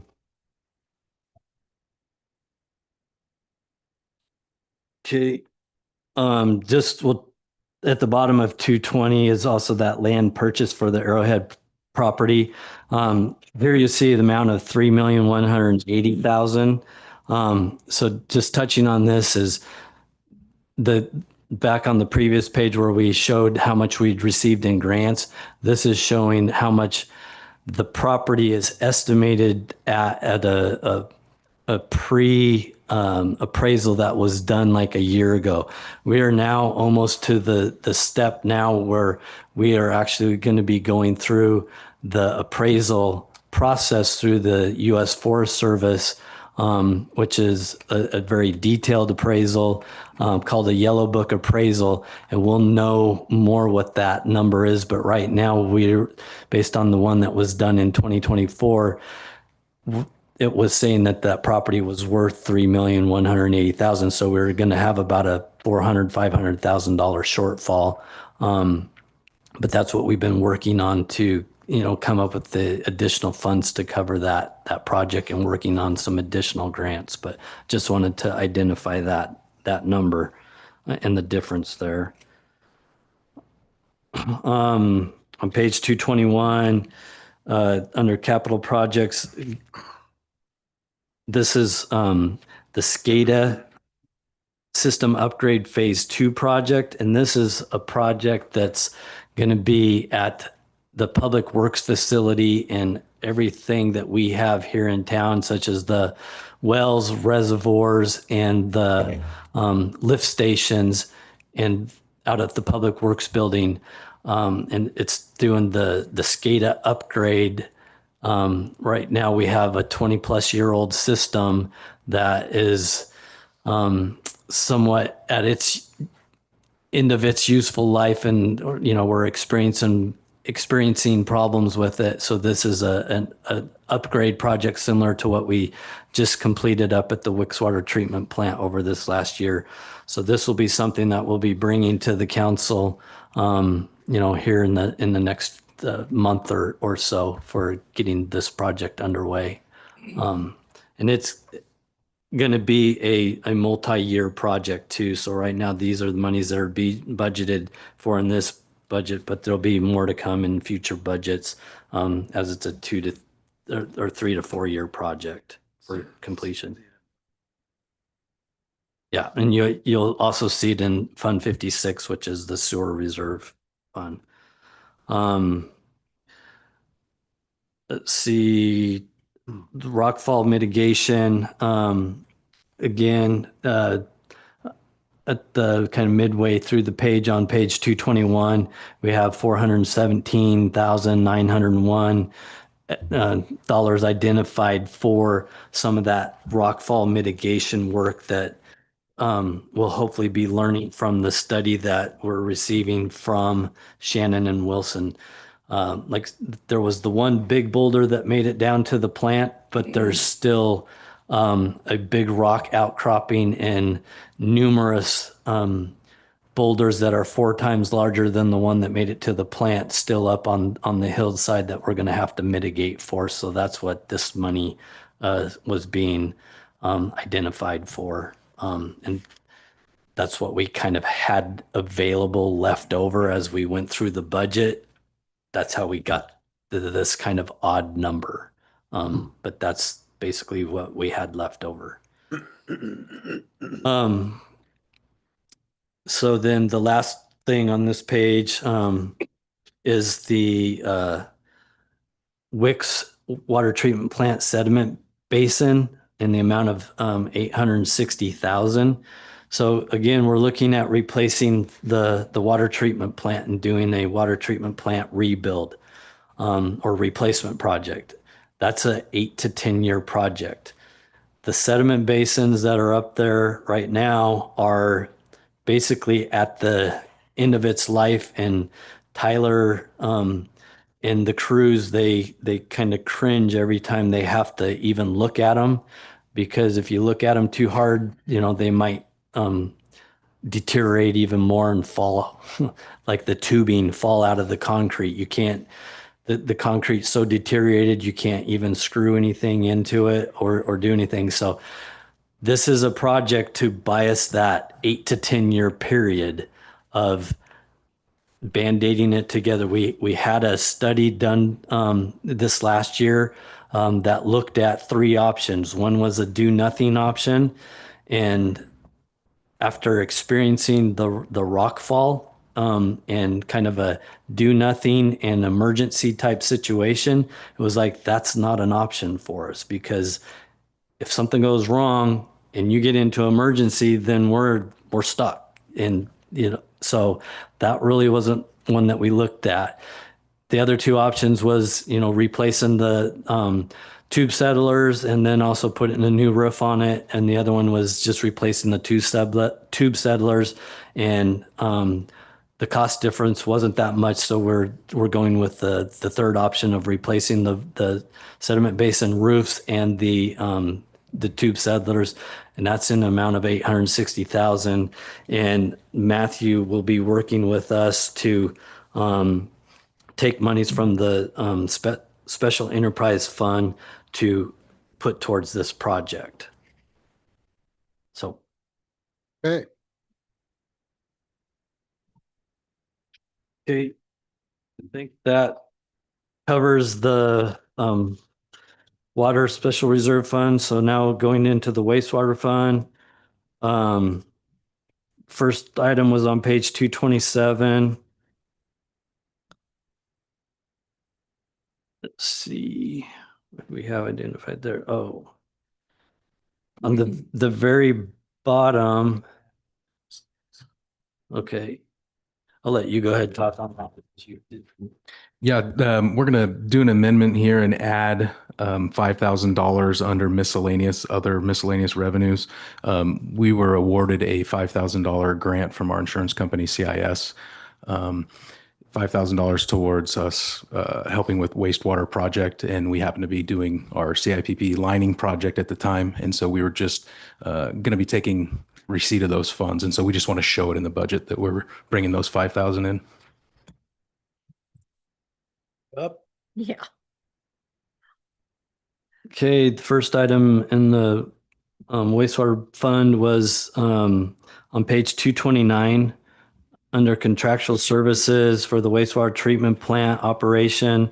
We're actually looking at increasing that contract amount to cover costs that are being experienced on a yearly basis with higher fuel costs and longer haul distance for hauling the biosolid material to the farmers' fields and stuff.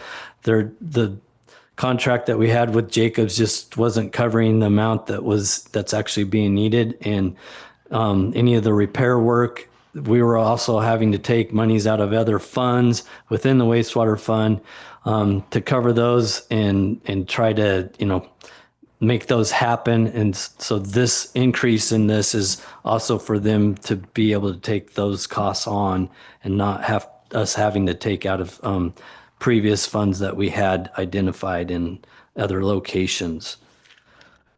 So again, on page 230, we have the asset management again for the third time. And then under, we also have the Jacobs contract for the SCADA and the OT and SCADA maintenance programs there. And then under the special studies and reports, we have $30,000 identified for the wastewater treatment local limits testing.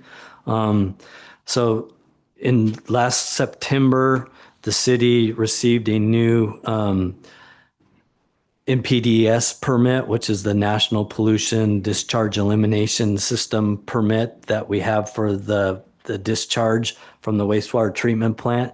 That is a permit that is issued by DEQ. And it's supposed to be something that is reissued every 5 years. The last one actually was, I think, almost 11 years. But we did just get the new permit in September of 2025.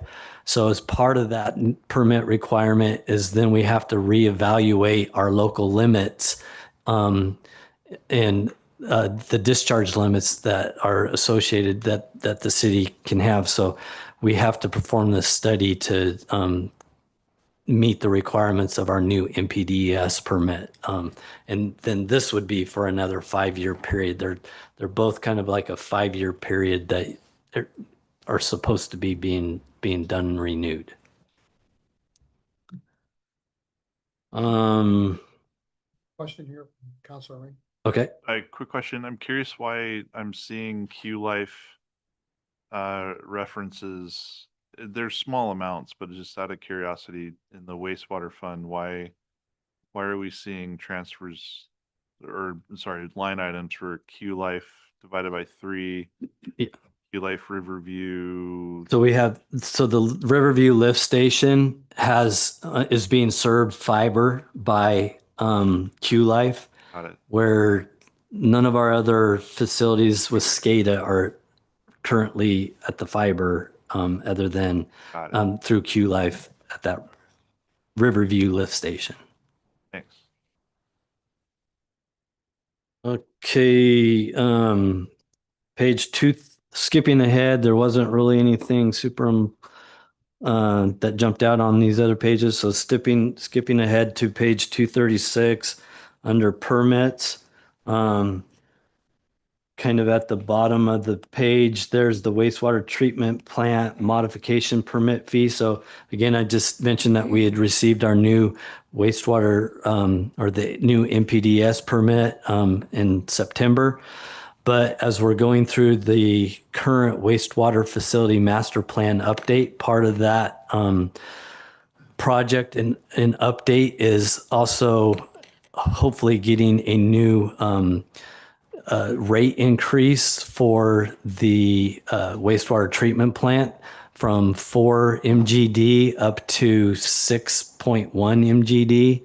And so if we do that, then we'll have to pay an increase for having the additional capacity at the wastewater treatment plant. So that's what this money's being budgeted for is increasing the rate at the plant or the capacity of the plant. What's the MGD? The NPDES. NPD. Yeah, that's that National Pollution Discharge Elimination Permit, which is our permit for the plant to discharge to the Columbia River.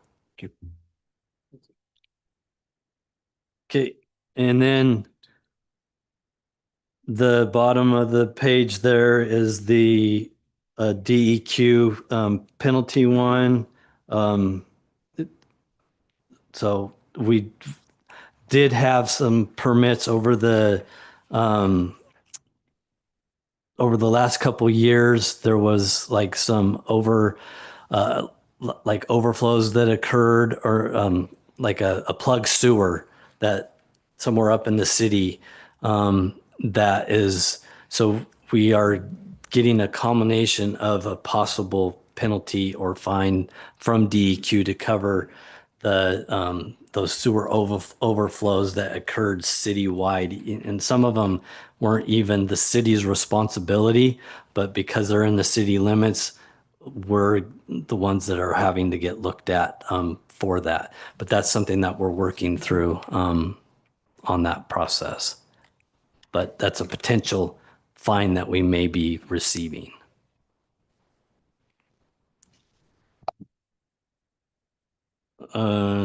So 239. Again, we got the survey equipment that's being done. And what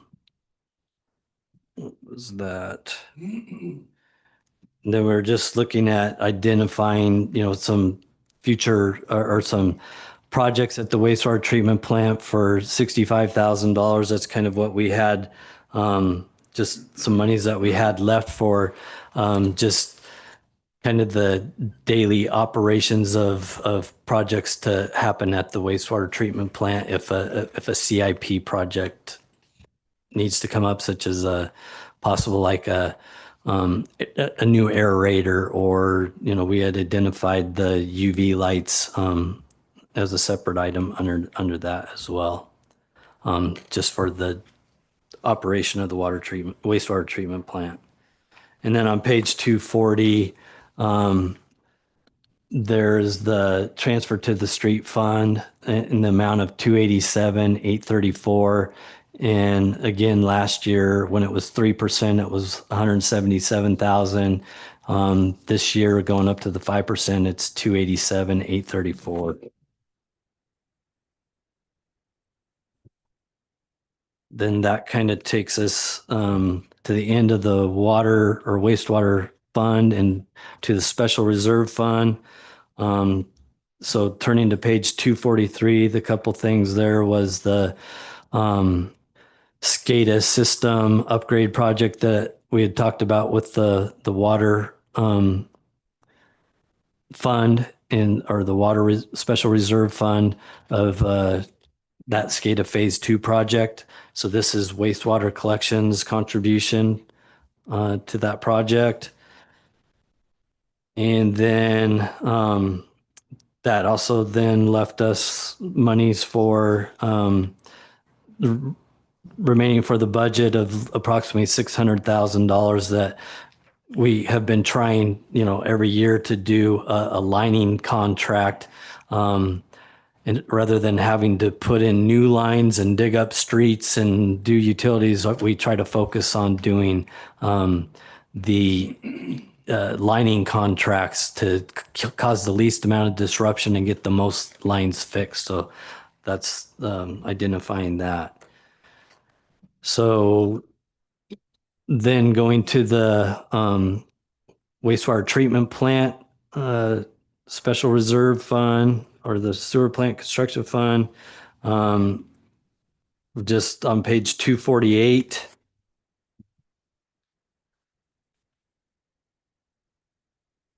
We're identifying $250,000 up at the top of the page there. So currently I'd mentioned we're in the kind of the final stretch of our wastewater facility master plan update. The original project was $753,888. So you see in 2025, 26, we've basically spent the 503. This remaining 250 is to get us through the completion of that for the rest of this, for this next fiscal year.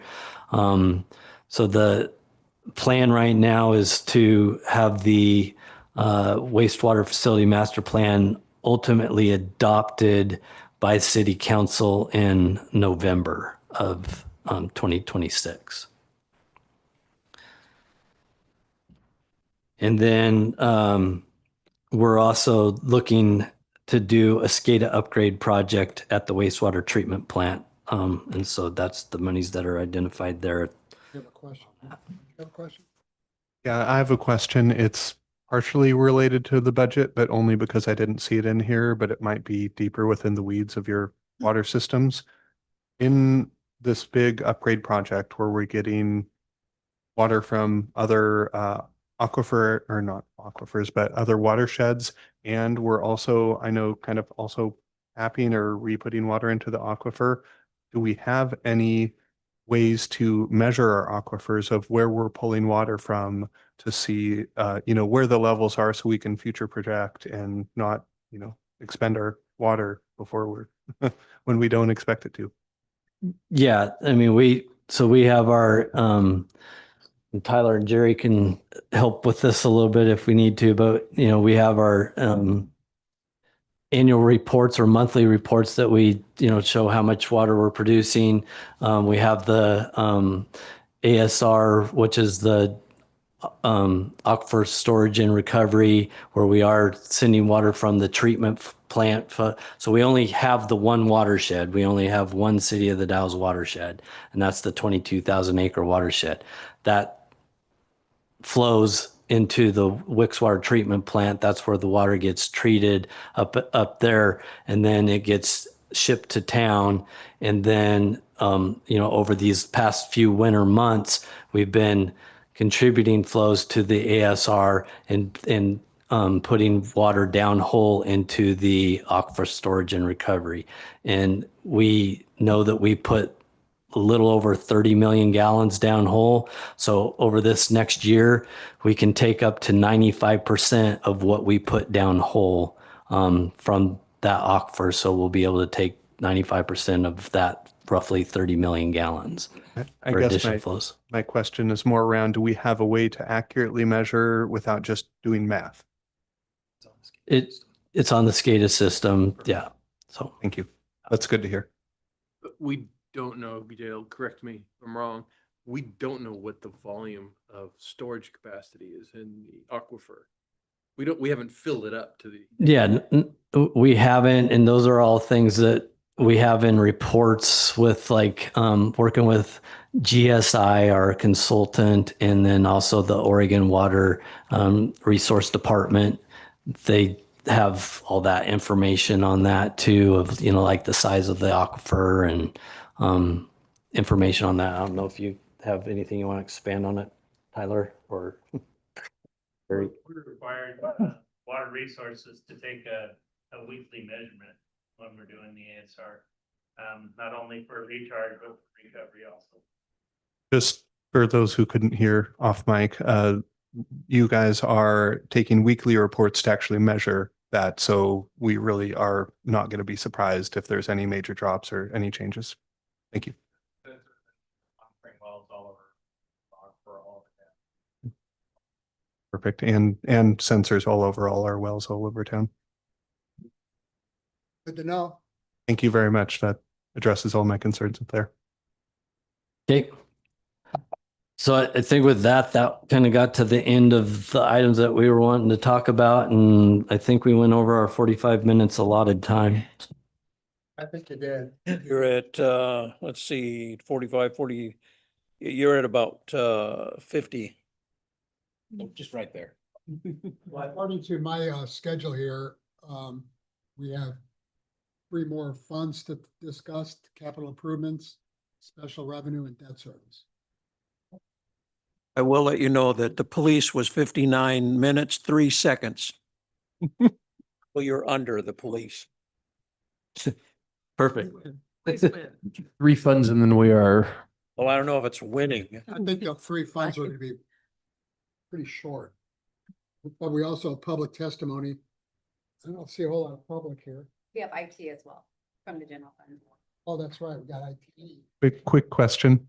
Do we need to vote on that amendment to the budget now, or is that something we'll do later? I think we do it at the end. Right? Yeah, we'll do it at the end, sorry. Perfect. Thank you. Someone will make a motion. You guys, Thank you. about a 10-minute break Oh, okay. and 5 minutes to. Need to look at my cup. Sure.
reconvening in 1 minute.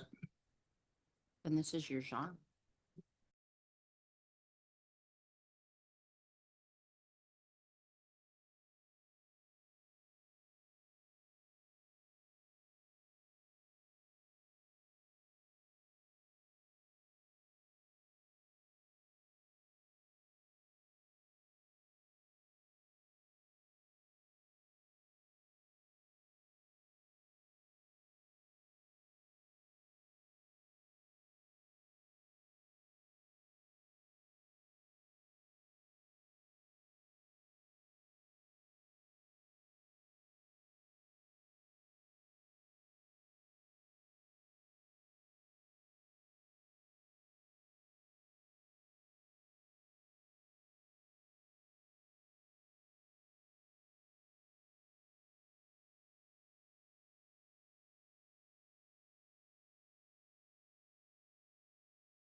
Thank you for being on time from the break.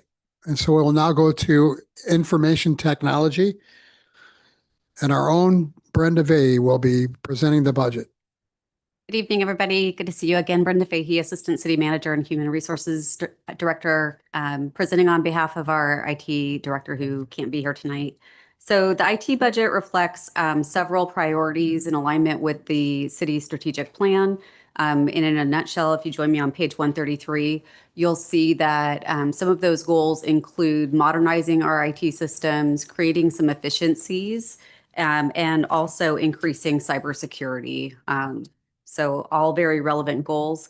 As was mentioned earlier, if you look at the fiscal year 25-26 budget, you'll see some big jumps in technology across the full budget. And that's because we have begun the effort to centralize IT expenditures from other departments in the city into IT's budget. It's still an ongoing process. We continue to find areas where we're continue to consolidate, but that's a good reason for some of those jumps.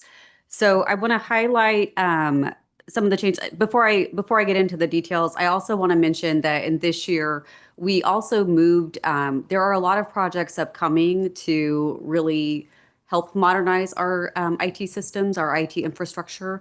And we will be talking about some of those projects when we talk about the capital improvement fund. So I just want to point that out as well. So one of the expenditures on page 134, the budget for contractual services, you'll see that there's quite a large jump in contractual services line item.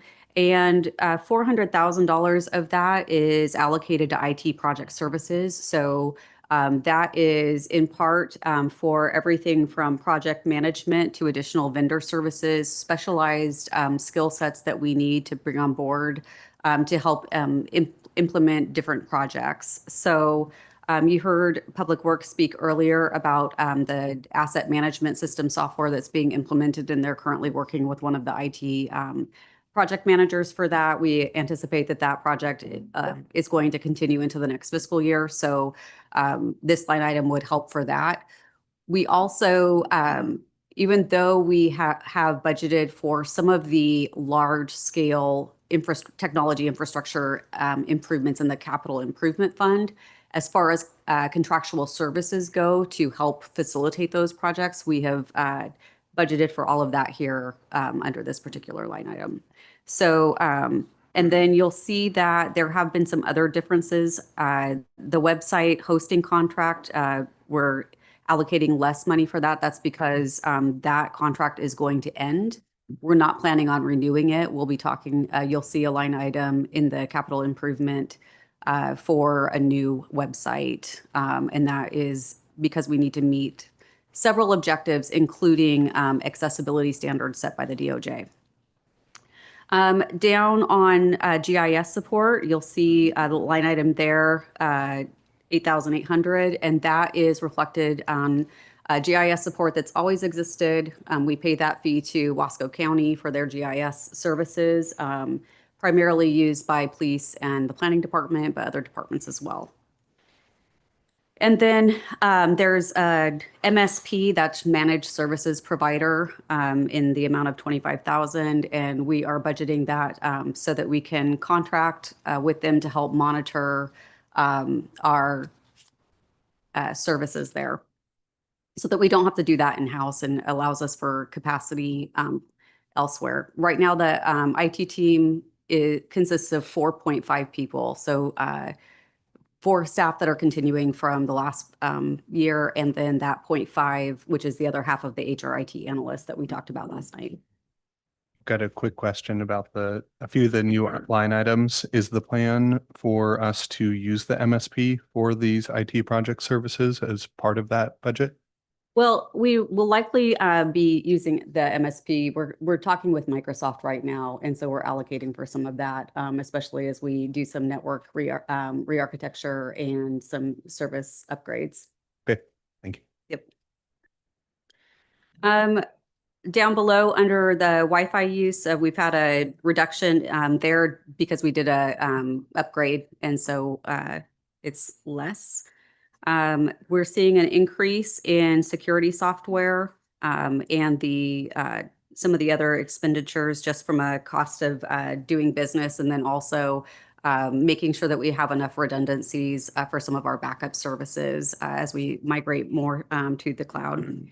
And then our internet service provider, we have realized a large increase in just costs there, so just going up.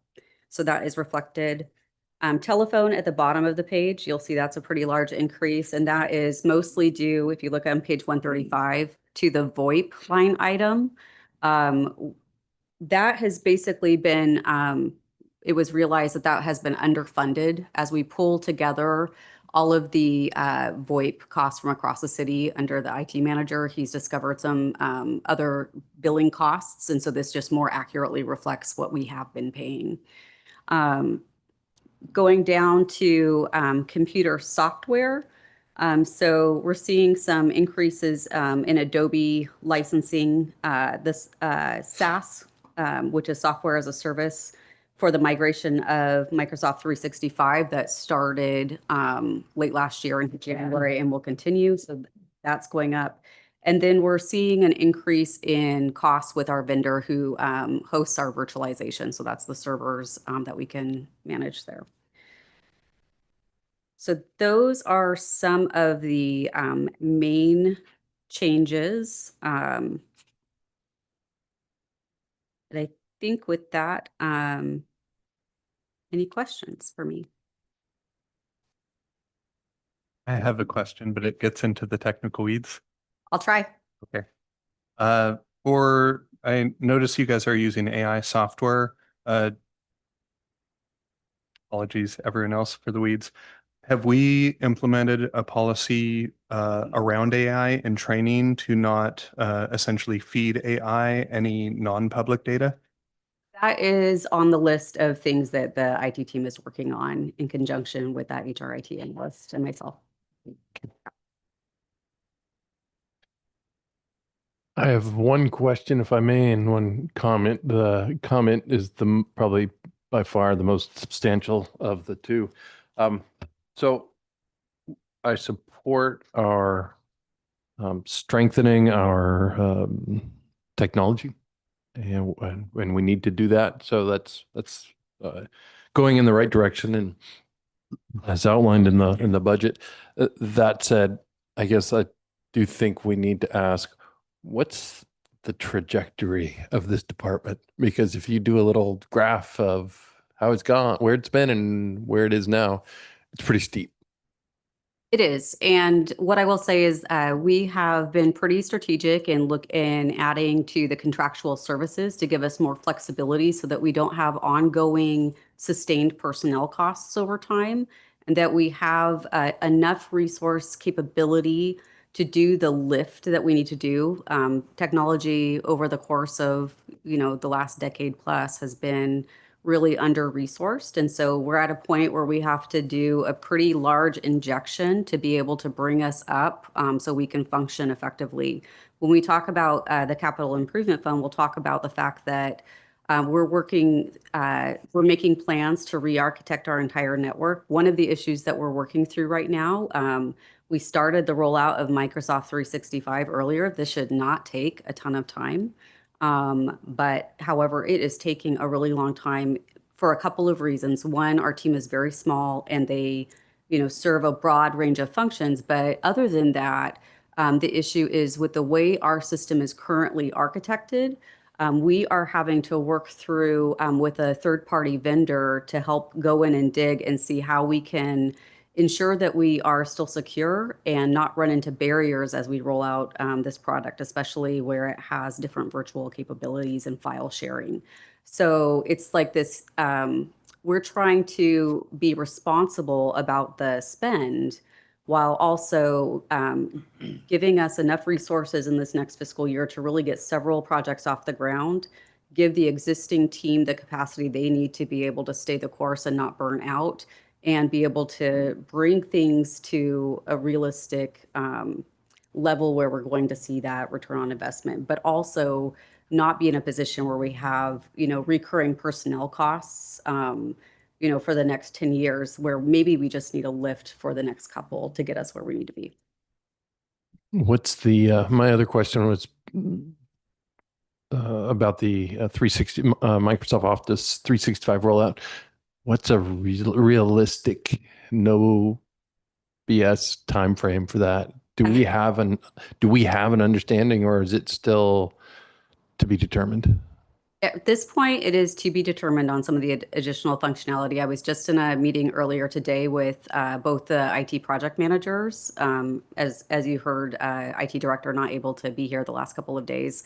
The last time we spoke, we were looking for expanding the rollout in June, but because of the barriers that they're facing right now with being able to securely implement some of the file sharing and other aspects of it, we're really working through that to make sure that we can do that in a way that doesn't jeopardize our network, and that we can also roll it out effectively, because we don't want to risk the change management aspect of things by rolling out something that's not effective, have people being turned off by it and not having good adoption, especially because it takes so much time and effort and money to do these things. So I wish I had a better answer for you. I'm pushing on it, but they are working through those complexities. And it's in part because of where we are, given just, past decisions that predate many of us being in these roles.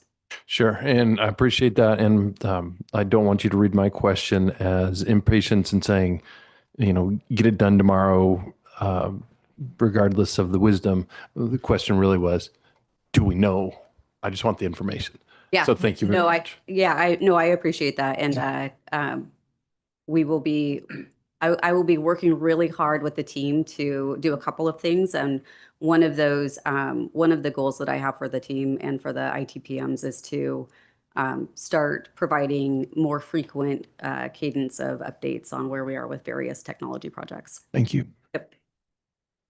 I just had a quick follow-up question on the barriers in particular. I'm very technical. Could you speak to the exact barriers around security and the migration to the cloud?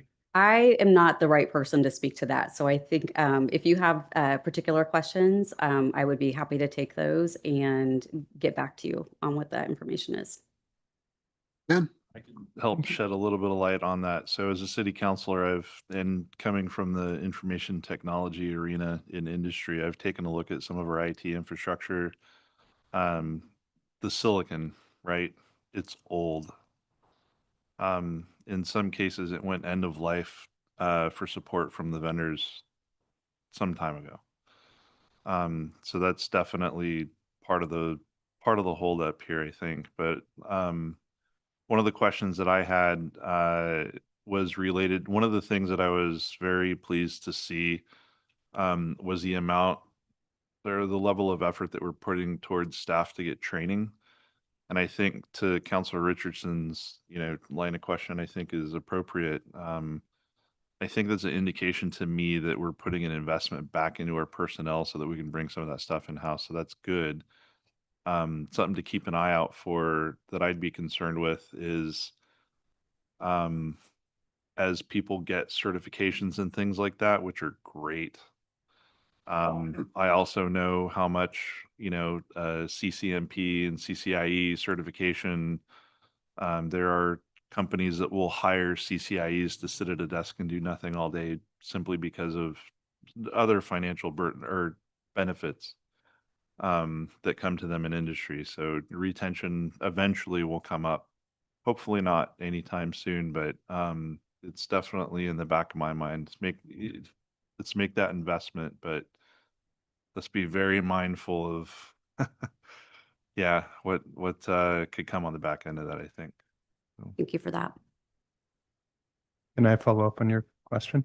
Do you know if that training has been allocated to a specific field? For instance, it sounds like some Microsoft certificates around 365 management would be ideal for those sort of trainings to invest in. That's my understanding. Yep, that's my understanding as well. Thank you. Toward the bottom of page 134, we're paying $20,000 for cybersecurity insurance. Yes. Does that go to CIS or is that okay? There was a time, it wasn't too long ago, they wouldn't insure us because we didn't have all the things needed to get insurance. So could you elaborate on that a little bit? I would have to go. Do you want to Yeah. talk about that? Yeah, so this was a few years ago. We were having difficulty getting any kind of significant cyber insurance policy. And what was being offered at the time was extremely minimal. And so part of that self-assessment and some of the transition we've been going through is to align what we're doing with some of their concerns and risks so we can better answer those questions and be better able to secure some of these policies and have some different options. Great. Any other questions regarding IT for Brenda or Matthew? I just have one. I was a technology director and I have a background controlling enterprise. And I just want to say that Microsoft is excellent, but we have Google in our back door, our backyard, and they have a tremendous amount of technical ability and we just don't want to close them out from pursuing possible cost savings from having them in our back door. They produced $500,000 in computers for the school district, and that wouldn't have happened if we didn't have a partnership with Google right here. So I'm just encouraging not only to pursue Microsoft, but also look at what Google can offer. Thank you for that feedback. Yep. Oh, Andy. I just wanted to say on that, they also provided computers to the chamber when I was there. So they have a lot of support. We just need to support them as well. Okay. Thank you very much. Thank you. Great job. Yes. Time. So the next item that we have here is our capital improvement funds. We're in the home stretch here, knock on wood. There are a few changes to some of the funds that we'll be talking about here that we'll summarize before hopefully a motion this evening. So I'd like you to turn to page 270. This is our capital projects fund, as I mentioned. One of the changes here is on under rental income with state office building income. Currently, that's about $263,000. That will need to be increased to 495,115. And this is reflecting some of the complexities that we have with the state office building and its different funding streams that we have within the lease. You'll see this more when we get to the state office building fund itself. Essentially, there's a lease payment, there's an operations payment, and there's a maintenance payment. And the lease is relatively new, and so some of those figures are changing. And we want to account for these resources in their appropriate fund. Also on this page at the top, you'll see miscellaneous revenue at $432,500. That's the community service fee payment from the first data center under our SIP agreement. And that follows the council resolution I mentioned during my budget message yesterday. Turning into the rest of this fund here, most notably on page 272, you'll see a variety of different, 271 and 272, you'll see a variety of different projects that we've identified as part of our 5-year capital improvement plan. and looking at maintaining the different facilities that we have. Notably, this is City Hall, the Police Department, the library, Lewis and Clark Park, and a few others. There are a variety of IT improvements as well, as Brenda mentioned during her presentation at the bottom of page 272. This is where you will see resources for the new website and the CAD RMS project. There's a contribution from this fund for the security cameras at the transportation building as part of our Federal Street Plaza that Councilor McLaughlin and I spoke about a little bit yesterday. And then a virtualization platform and new network, which I might defer to Brenda if she has more context there, or our IT director if there are some additional questions on those two items. Any questions on this fund? I have a question on the new network. What stack are we going with? I'll have to get back to you on that one. So you don't know the company like Cisco? We're still looking. Got it. Thank you. And I might comment that even if we did know it offhand right now, we may not say it in a public meeting like this, just from some of those security aspects. Got it. Thank you. So moving forward to special revenue, the special revenue summary, which begins on page 274. Britta's going to talk about the first two categories here. Yes, so a brief overview. The unemployment fund, as summarized on page 274, it accumulates resources for the city. In the case of an unemployment claim, contributions are received into this fund from the other operating funds during the payroll process. The Community Benevolence Fund provides for resources to pay for expenses related to different veteran memorials in the community. Are there any questions on either of those two funds?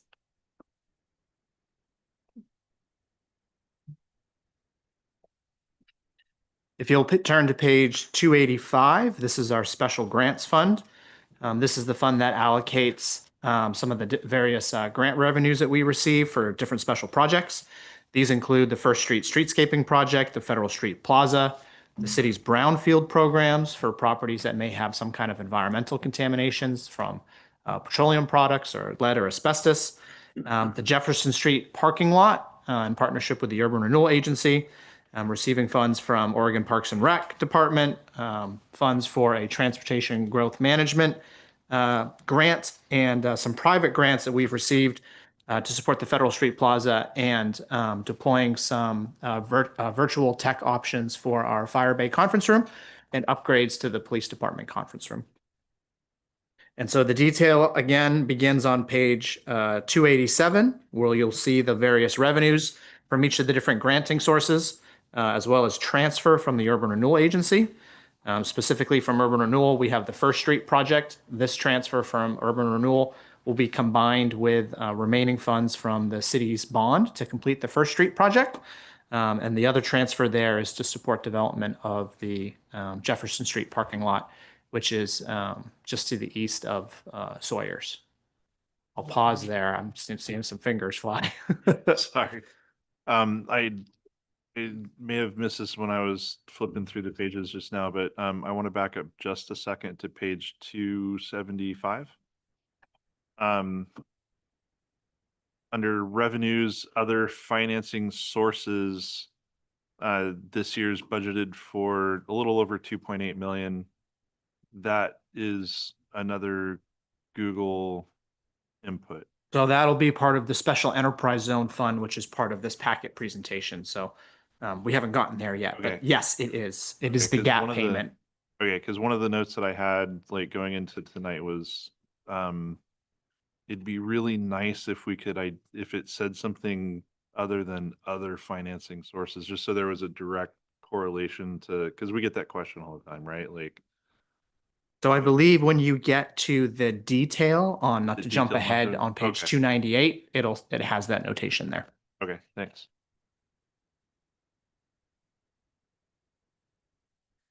So again, looking at the detail on starting on page 289 now, we're looking at the First Street Riverfront connection and that capital expenditure. As I mentioned, we have a TGM grant for a West Side Renaissance master plan. This is looking at the west side of town and planning for its future growth and development, being coordinated by our community development department. We have a SHPO grant for a Pioneer Cemetery documentation project, as well as a certified local government grant for our historic inventory and code update. Both of these grants come from the State Historic Preservation Office. You'll notice a significant drop in the Federal Street Plaza allocation. This reflects the shifting of those expenses from the Special Grants Fund to the Special Enterprise Zone Fund. And before we get to the Special Enterprise Zone Fund and State Office Fund, I should say, I'll pause for a moment on this fund to see if there are any questions. Go ahead, Andy. Did you say that there's an area where there's going to be a graveyard grant? Yeah, so the city does own and take care of a cemetery, Pioneer Cemetery, right at the top of near The college? Jefferson. Yeah, thank you, thank you. And so we are charged with maintaining that facility, and we've in years past we've gotten State Historic Preservation Office grants to help with its maintenance, to help with documentation and inventorying of the individuals who are interred up there. Yeah, it's one of the interesting aspects of city government. Thank you. I like that place. Do council members get free burial service at that cemetery? No, we're full. We're full up. Okay. You first. Vertical integration. So if you can turn to page 291, I'll apologize a little bit in advance because there are several changes to the state office building fund. This reflects some of the complexity of the lease agreements that we have with the state office building. There are 2 state agencies in that building, so there are 2 lease agreements, each with 3 categories of payments within those leases. So there's 6 different revenue streams coming in from the state office building, so it's frankly a little complicated. We were also working with our facility supervisor. We're able to get one of the projects planned for next year completed this year. And so we can shift those expenses and projected expenses into this year's budget, remove those expenses in next year's budget, but then that also impacts our beginning and ending fund balances. So please bear with me as I kind of review some of these changes here. First and foremost, on page 291, the beginning fund balance is not $478,000 and change. It's $237,992. The rental income, which is really focused on the maintenance and operations revenue streams from the lease and not the actual lease payment, which is received in the capital improvement fund, needs to be decreased from $444,000 and change to $193,999. But then the transfers in from the capital improvement fund for these projects needs to be increased from $72,756 to $304,071. So we're receiving these revenues a little bit, or clarifying how we receive these revenues in terms of the lease payments, the maintenance and operations, receiving them for these capital projects, and then moving them back to actually pay for those capital projects. The capital outlay, again, we're on page 292, will decrease from $250,000 to $125,000. And that reflects we're completing that project this year and not next year, so we don't have that expense. And the contingency will change to $353,593 to $219,501 for the fund to balance. The project that we're completing this year and not next year is some of the upgrades to the sidewalks and some of the ramps, again, that we have near the state office building. We're hoping to have that project completed before the end of June 30th. And so we will make those corresponding changes to the details in the following pages in the state office building. And I'd be happy to answer any questions on this fund this time. Any questions?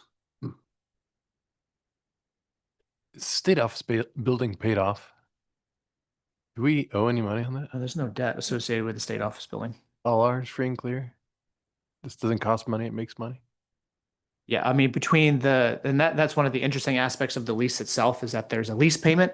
The operations payment helps pay for, water, sewer, and those kinds of things. And then there's a category called building maintenance and repair, which helps us with the capital assets. So, or capital aspects of the building. So when we need to replace the roof, the state participates in that capital cost in addition to these other categories. So it is complicated, but in many ways it's worth it. Thank you. Let's find more of those properties. Moving on to the special enterprise zone fund. So I'll jump ahead just a little bit to page 298, and we'll just walk through this detailed section here. So you'll see the first and foremost, the enterprise zone payment of 907,133. That's the payment from the Taylor Lakes facility, or the cube that we have out there. As I noted previously, the first enterprise zone agreement has expired, and that data center is paying property taxes, which are received in the general fund. The second data center pays a fee payment annually under their enterprise zone agreement. That is also received in the general fund. But the third enterprise zone agreement, that payment is received here. Moving down the page, you'll see 2.878 and change. That is the guaranteed annual payment from the SIP agreement for the first data center. The SIP agreement again covers 2 data centers, and so we're anticipating 2 gap payments. We still don't know what that second gap payment will be because it's a calculation on value, so we haven't budgeted for it. Again, taking a conservative approach, but we did receive this payment last year, and so we're budgeting for it this year. Sorry, Matthew, what line is that? My apologies. Page 298, this is other financing sources. Thank you. Now, moving down to page 299, we'll get into how we're using some of these resources. So as I mentioned during my presentation, the other component to the SIP agreement was an initial payment for each data center. The city received 1.5 million from each data center for a total of 3 million. And council voted to support a potential loan to Q Life to support broadband and fiber deployment in our community. So that's that broadband loan support that you see right underneath contractual services on page 299.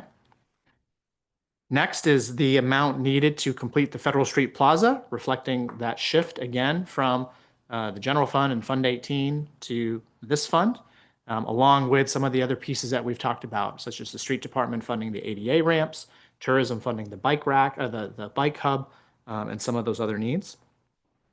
Infrastructure master plan projects are what we are reserving for these generational investments. Again, following council guidance, and as Dale and David spoke to, these are the monies reserved for example, replacing the water treatment plant and to help mitigate some of the rate increases that we're looking at. You'll see there's a little bit of a drop from the prior year. That's because we are using some of these funds. Originally, as noted, we had some matching amounts to the 7th Street Safe Routes to School project that will be removed, as we talked about a moment ago. And then on page 300, you'll see $860,000 for the Wicks Basin. That seemed to be a reasonable expense and aligned with the use of these funds as directed at council, because we need to extend the lifespan and the operation of the water treatment plant to get to its replacement. And this is one of those projects that we wanted to support. And then lastly, you'll see a transfer to the airport fund. They have a water line that they're looking to put in. They've secured matching funds from Clickitat County that we'll be matching ourselves in the amount of $100,000. Really quick, Matthew, on 298, the strategic investment program line item just has a typo in it. Should probably get that updated for the future. Yeah, there's also a typo with enterprise zone program up above it too. Yeah, so we'll capture both of those. You can save them for after the meeting. Are there any questions on the special enterprise zone fund? Ben? Yeah. Matthew, in general, where would be the easiest for this body to find a summary of all of the revenues coming to the city from our Google agreements? So I would dare say that in the beginning of the budget book, there's that two-pager there. That you'll have to review that two-pager. We can present that information more succinctly, but it is a challenge to communicate because we have 3 different enterprise zone agreements, each with initial payments and annual payments. And for some of those agreements, the annual payments, the amount has changed over the years. And then you have the SIP agreement itself, which has 4 distinct revenue streams within it for 2 different data centers. But the best recap of what those figures are and how some of those monies have been used is that two-pager at the beginning, near the beginning of our budget book. An additional resource is on the city's website. We've created 2 pages that speaks to these abatements and what they do and what they do not do. And that is linked to some of the master plans that we have, specifically the water master plan, and the connection to how we're using those revenues to support some of those core services that the city provides. Page 52. That's good. Yep. And I'm wondering, never mind. Never mind. Okay, other questions? Yeah, just briefly, if you don't mind. Matthew, just very brief overview or sketch or bullet points or something on the infrastructure master plan projects, the 4.9 million. What are we spending that on?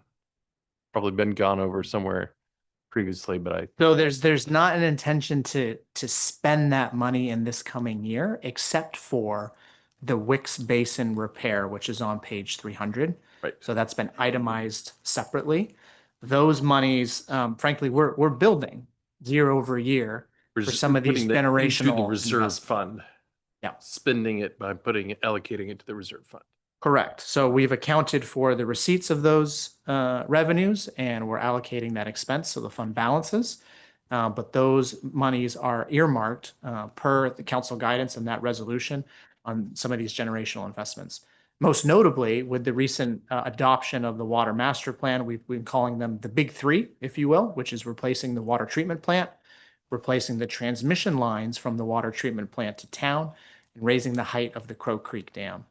These are 3 generational projects that we would be facing no matter what. If they are reaching or have surpassed their lifespan, they've been identified for upgrade, replacement, or a height raise decades in the past. And the council has been addressing this in a number of different ways. First and foremost, through water rate changes, increases. I anticipate similar recommendations from the wastewater master plan as well, but also looking at ways to mitigate those rate increases by allocating some of these monies in this way.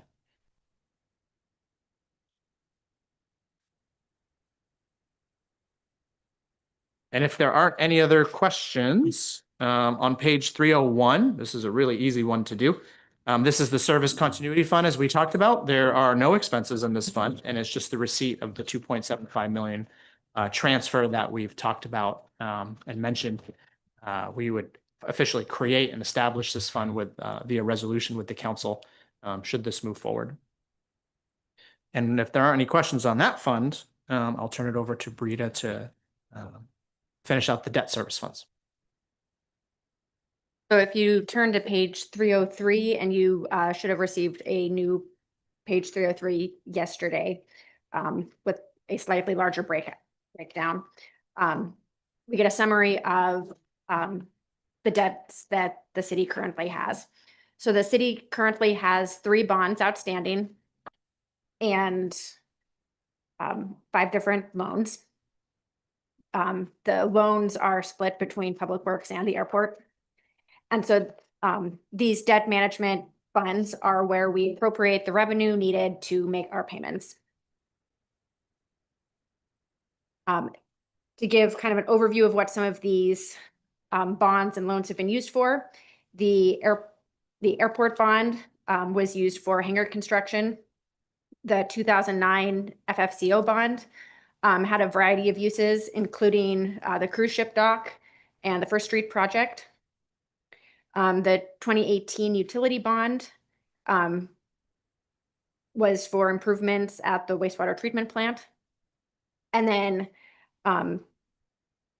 the majority of the loans that you see on page 303 are for the Dog River pipeline, and then the additional new McCad hangar loan for the airport.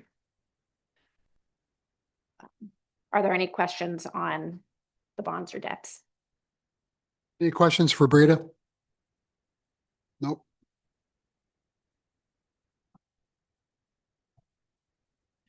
So if there are no questions on this fund, this concludes the presentation of the City of the Dalles proposed budget for fiscal year 26-27.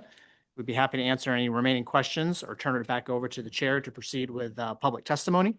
Once completed, we'd like to ask for just a couple minutes to compile all the feedback and summary changes that we have, so we can bring that back to the committee as a slate of changes that can then be considered. Okay, how much, what would you need, about 5 minutes for that? Yes, after we've gone through the rest of the process here. Yep. Okay, now that the staff presentations have concluded, I am opening the public testimony portion of the hearing. Does anyone wish to provide any oral testimony, or has anyone submitted written testimony with questions or comments on the proposed budget? Let the record show that no one has raised their hand or come forward. Seeing no further testimony or no testimony at all, the portion for public testimony of this hearing is hereby closed. The committee may now deliberate and act on this item. Is there any committee discussion or any proposed amendments before a motion? But first, we have to let the staff. You got to fine tune the numbers, right? I just want to take a couple minutes to review and make sure Right. that we've captured them all. Okay. So we'll take a break until you do that. Well, what I might suggest is that if there are any other changes that the committee wants to discuss or make, that should occur now so that I can compile a complete list. Usually we have a list that Nick keeps track of, right?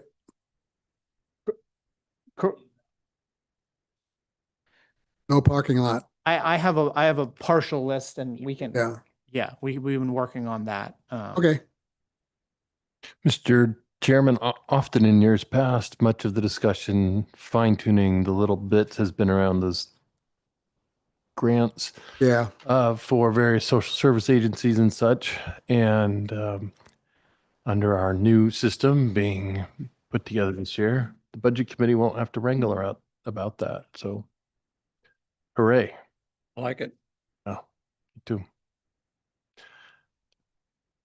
And since we're waiting, I'll just say as one counselor's perspective on some of our large water system projects that Matthew's called generational investments, the big three. My read of the situation is we would need that regardless of what industrial customer we had in town.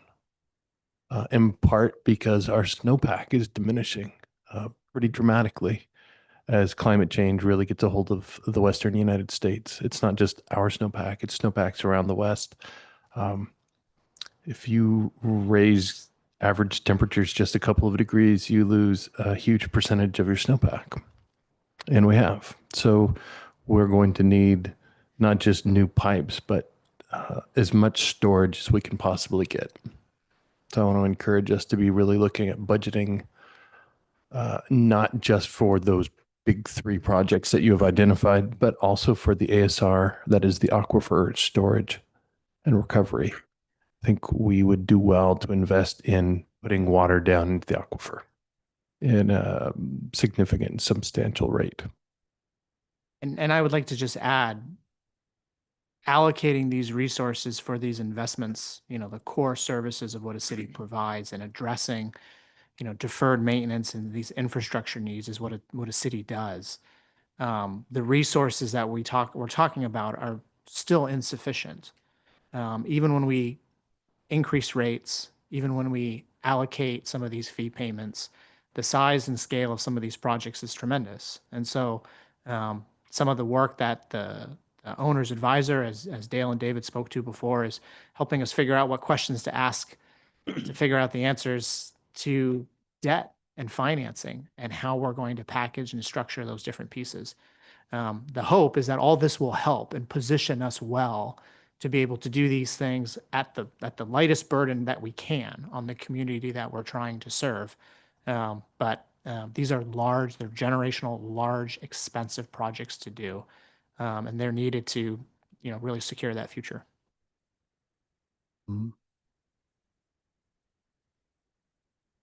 Jared?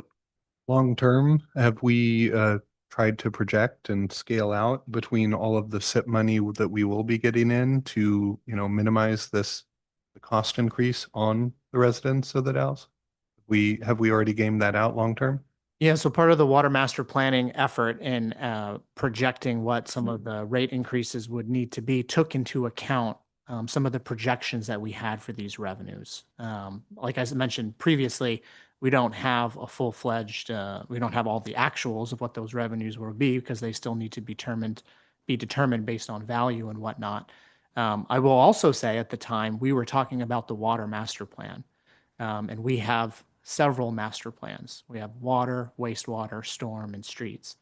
And so I anticipate that they will all have recommendations. And so even if the projected revenues or the actual revenues that we receive are higher than what was included in that water master plan projection, the same theories and the same approach still applies with addressing the infrastructure needs for the other master plans that we have, if that makes sense. A really long way of saying that we've got multiple really big projects and we're gonna have to be financing them for a long, long time. Correct. Thank you. Okay. Oh, Counselor Ring? Sorry, I just wanted to double down on Counselor Richardson's comments about responsible water storage and things like that. One of the other comments that came up at city council meeting in the last few months was from our public works director, with the snowpack count and things like that. That was definitely down. It was significant. But the other thing is, we can only store so much water from the Dog River pipeline throughout the year. We don't get to just take water from it indefinitely. We have neighbors. It goes into the Hood River Valley and things like that. There's things that we, are obligated to by law to not draw water. Actually, most of the year we can't draw water from it. And so when there is when the reservoir fills, we spill water over the spillway. We are not able to store that water completely. And so I think there's been a lot of, I don't want to drudge up old business, but I think it's important to make sure that everybody has factual information when it comes to, potential land transfer and things like that for the watershed from the Forest Service to the city of the Dalles and whatnot. There's still a lot of things that come with that. So just like with, I think it was like a $75 million estimate for the water treatment plant, we're going to have a similar, probably not as much for sure as far as cost wise, but we're going to have to spend a lot of time and money in environmental planning and things like that. Those burdens do not go away. And I think it's important to put this on public record because there's been so much misinformation out there. We're still the difference is that for an environmental study, we're not going to be, if the land transfer moves forward, it wouldn't be through USDA and the National Forest Service. It would be with another government agency, federal agency like the U.S. Army Corps of Engineers. Somebody is going to pick up the work, and we're still going to have to do those studies. We're still going to have to go through all of those wickets as we should be. And I just want to remind people that, along with the water treatment plant and the master plans that our city managers mentioned just recently and whatnot, there's definitely a large investment in water infrastructure moving forward. And I think that it's important to highlight and get right.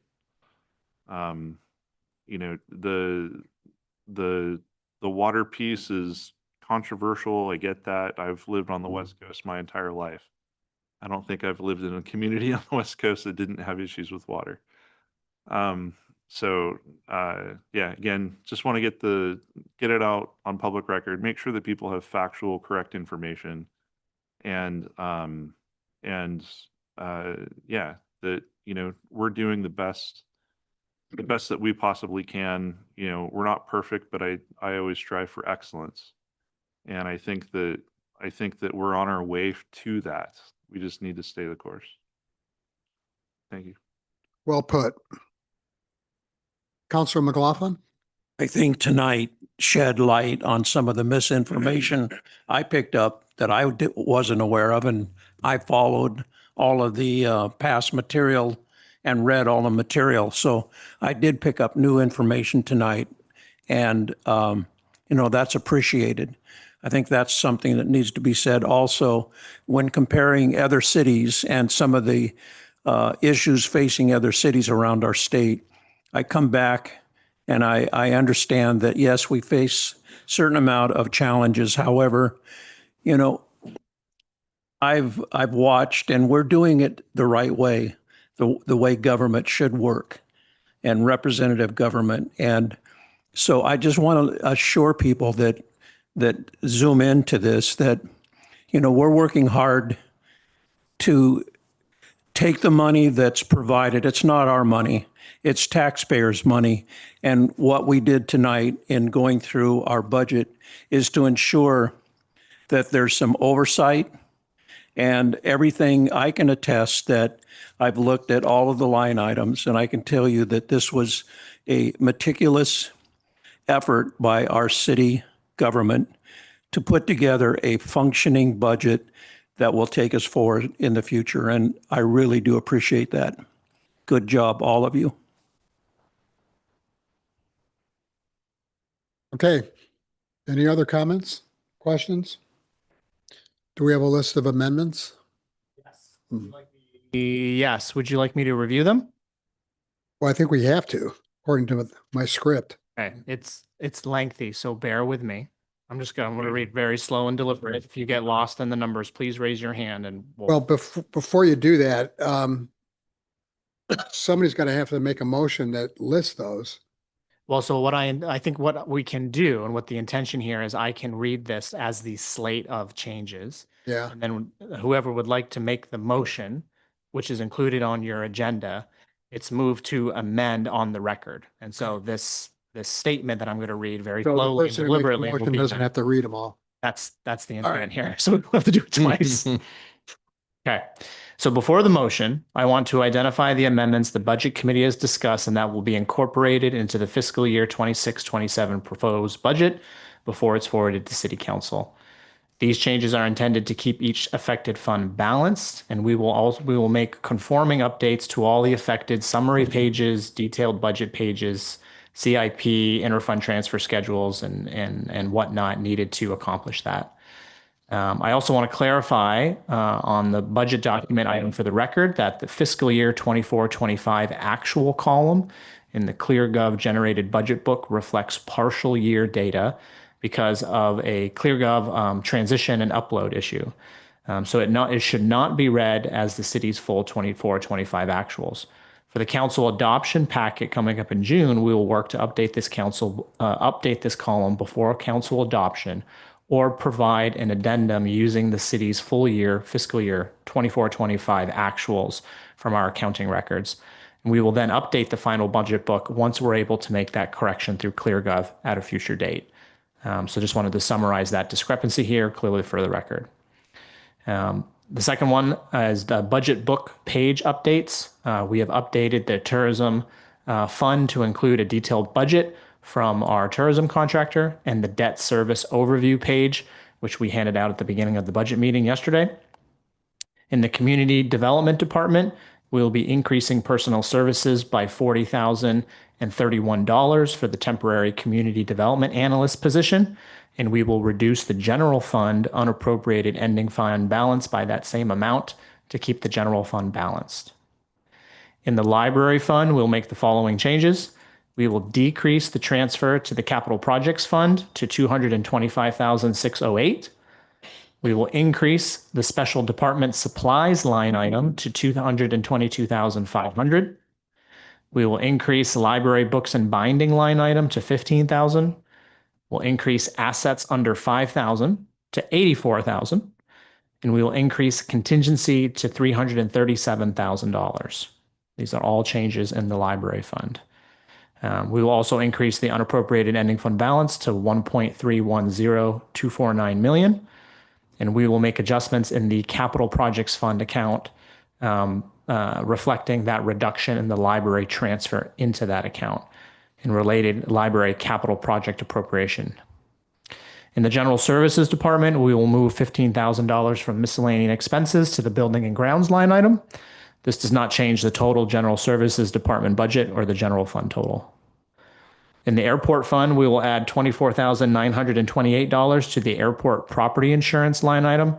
And to keep the airport fund balance, we will reduce the equipment replacement line item to $39,036 and reduce the buildings and grounds maintenance line item to $17,536. The wastewater fund, we will add a $5,000 CIS sewer grant revenue and related expense. This offsets the grant revenue with the expense and does not change the net fund balance. In the transportation system reserve fund, we will remove the safe routes to school project grant revenue and related expenses, which also includes revenue and matching funds from School District 21 and $200,000 from School District 21 and $200,000 from the Special Enterprise Zone Fund. All the related project expenses totaling $2.4 million will be removed, and we'll make the needed updates to the Transportation System Reserve Fund, the Special Enterprise Zone Fund, the CIP pages, and the inter-fund transfer schedule and all fund summaries.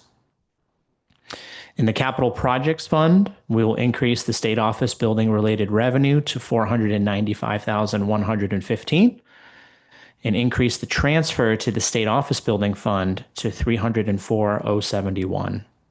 We will also make the library transfer adjustments described above, and which I noted, and will balance the fund by reducing expenditures for future city improvements in our buildings line item. In the state office building fund, we will update the beginning fund balance to $237,992. We will decrease rental income to $193,999, with the rental income categories updated to reflect operations and maintenance as applicable. We will have a transfer in of $304,071, and a capital outlay will be reduced to $125,000 because the relevant project is expected to be completed in this fiscal year. And contingency will be $219,501 to keep that fund balanced. Overall, throughout all these changes, we will update all the affected fund summaries, department pages, line items, schedules, debt schedules, the transfer schedules, and all the narratives and summaries to reflect these changes and be internally consistent before we bring it before the City Council for adoption. That is our summary of changes and other narrative with the additional pages and whatnot that we have. Any questions? Any questions on those changes? Okay.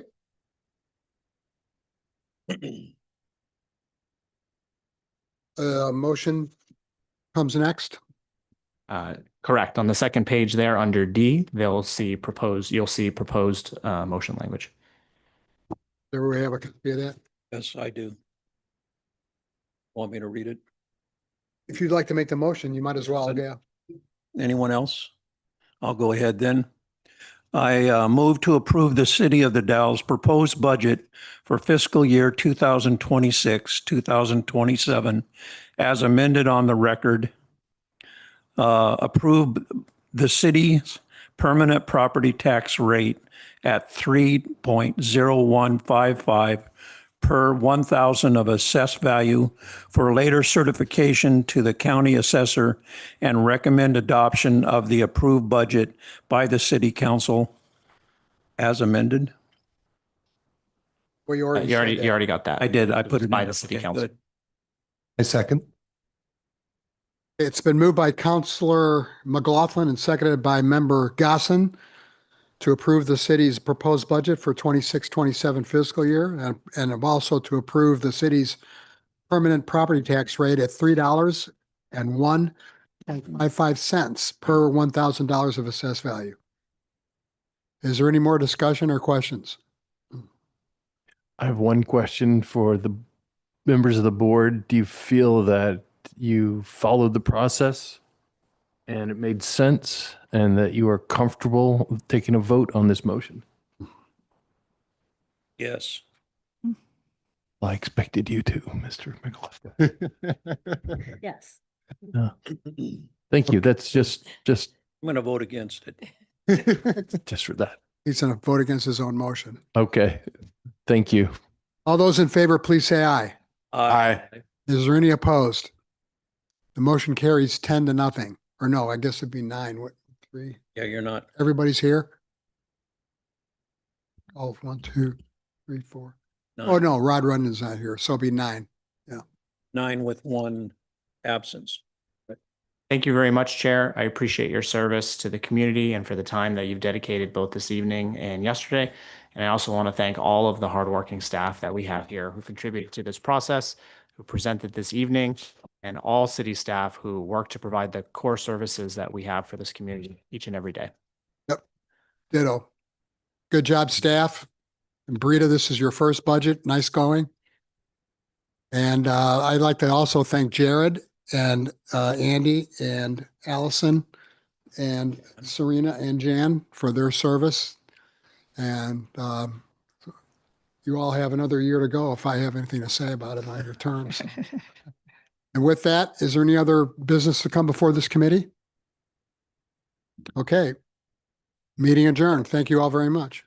Thank you, Jared. Thank you, Andy. Yeah. Well, Next time. Yeah. For all your stuff, Dan, I know you do more than just budget. I committee spent a meetings. lot of, so Maybe. was questioning that after a while here, but it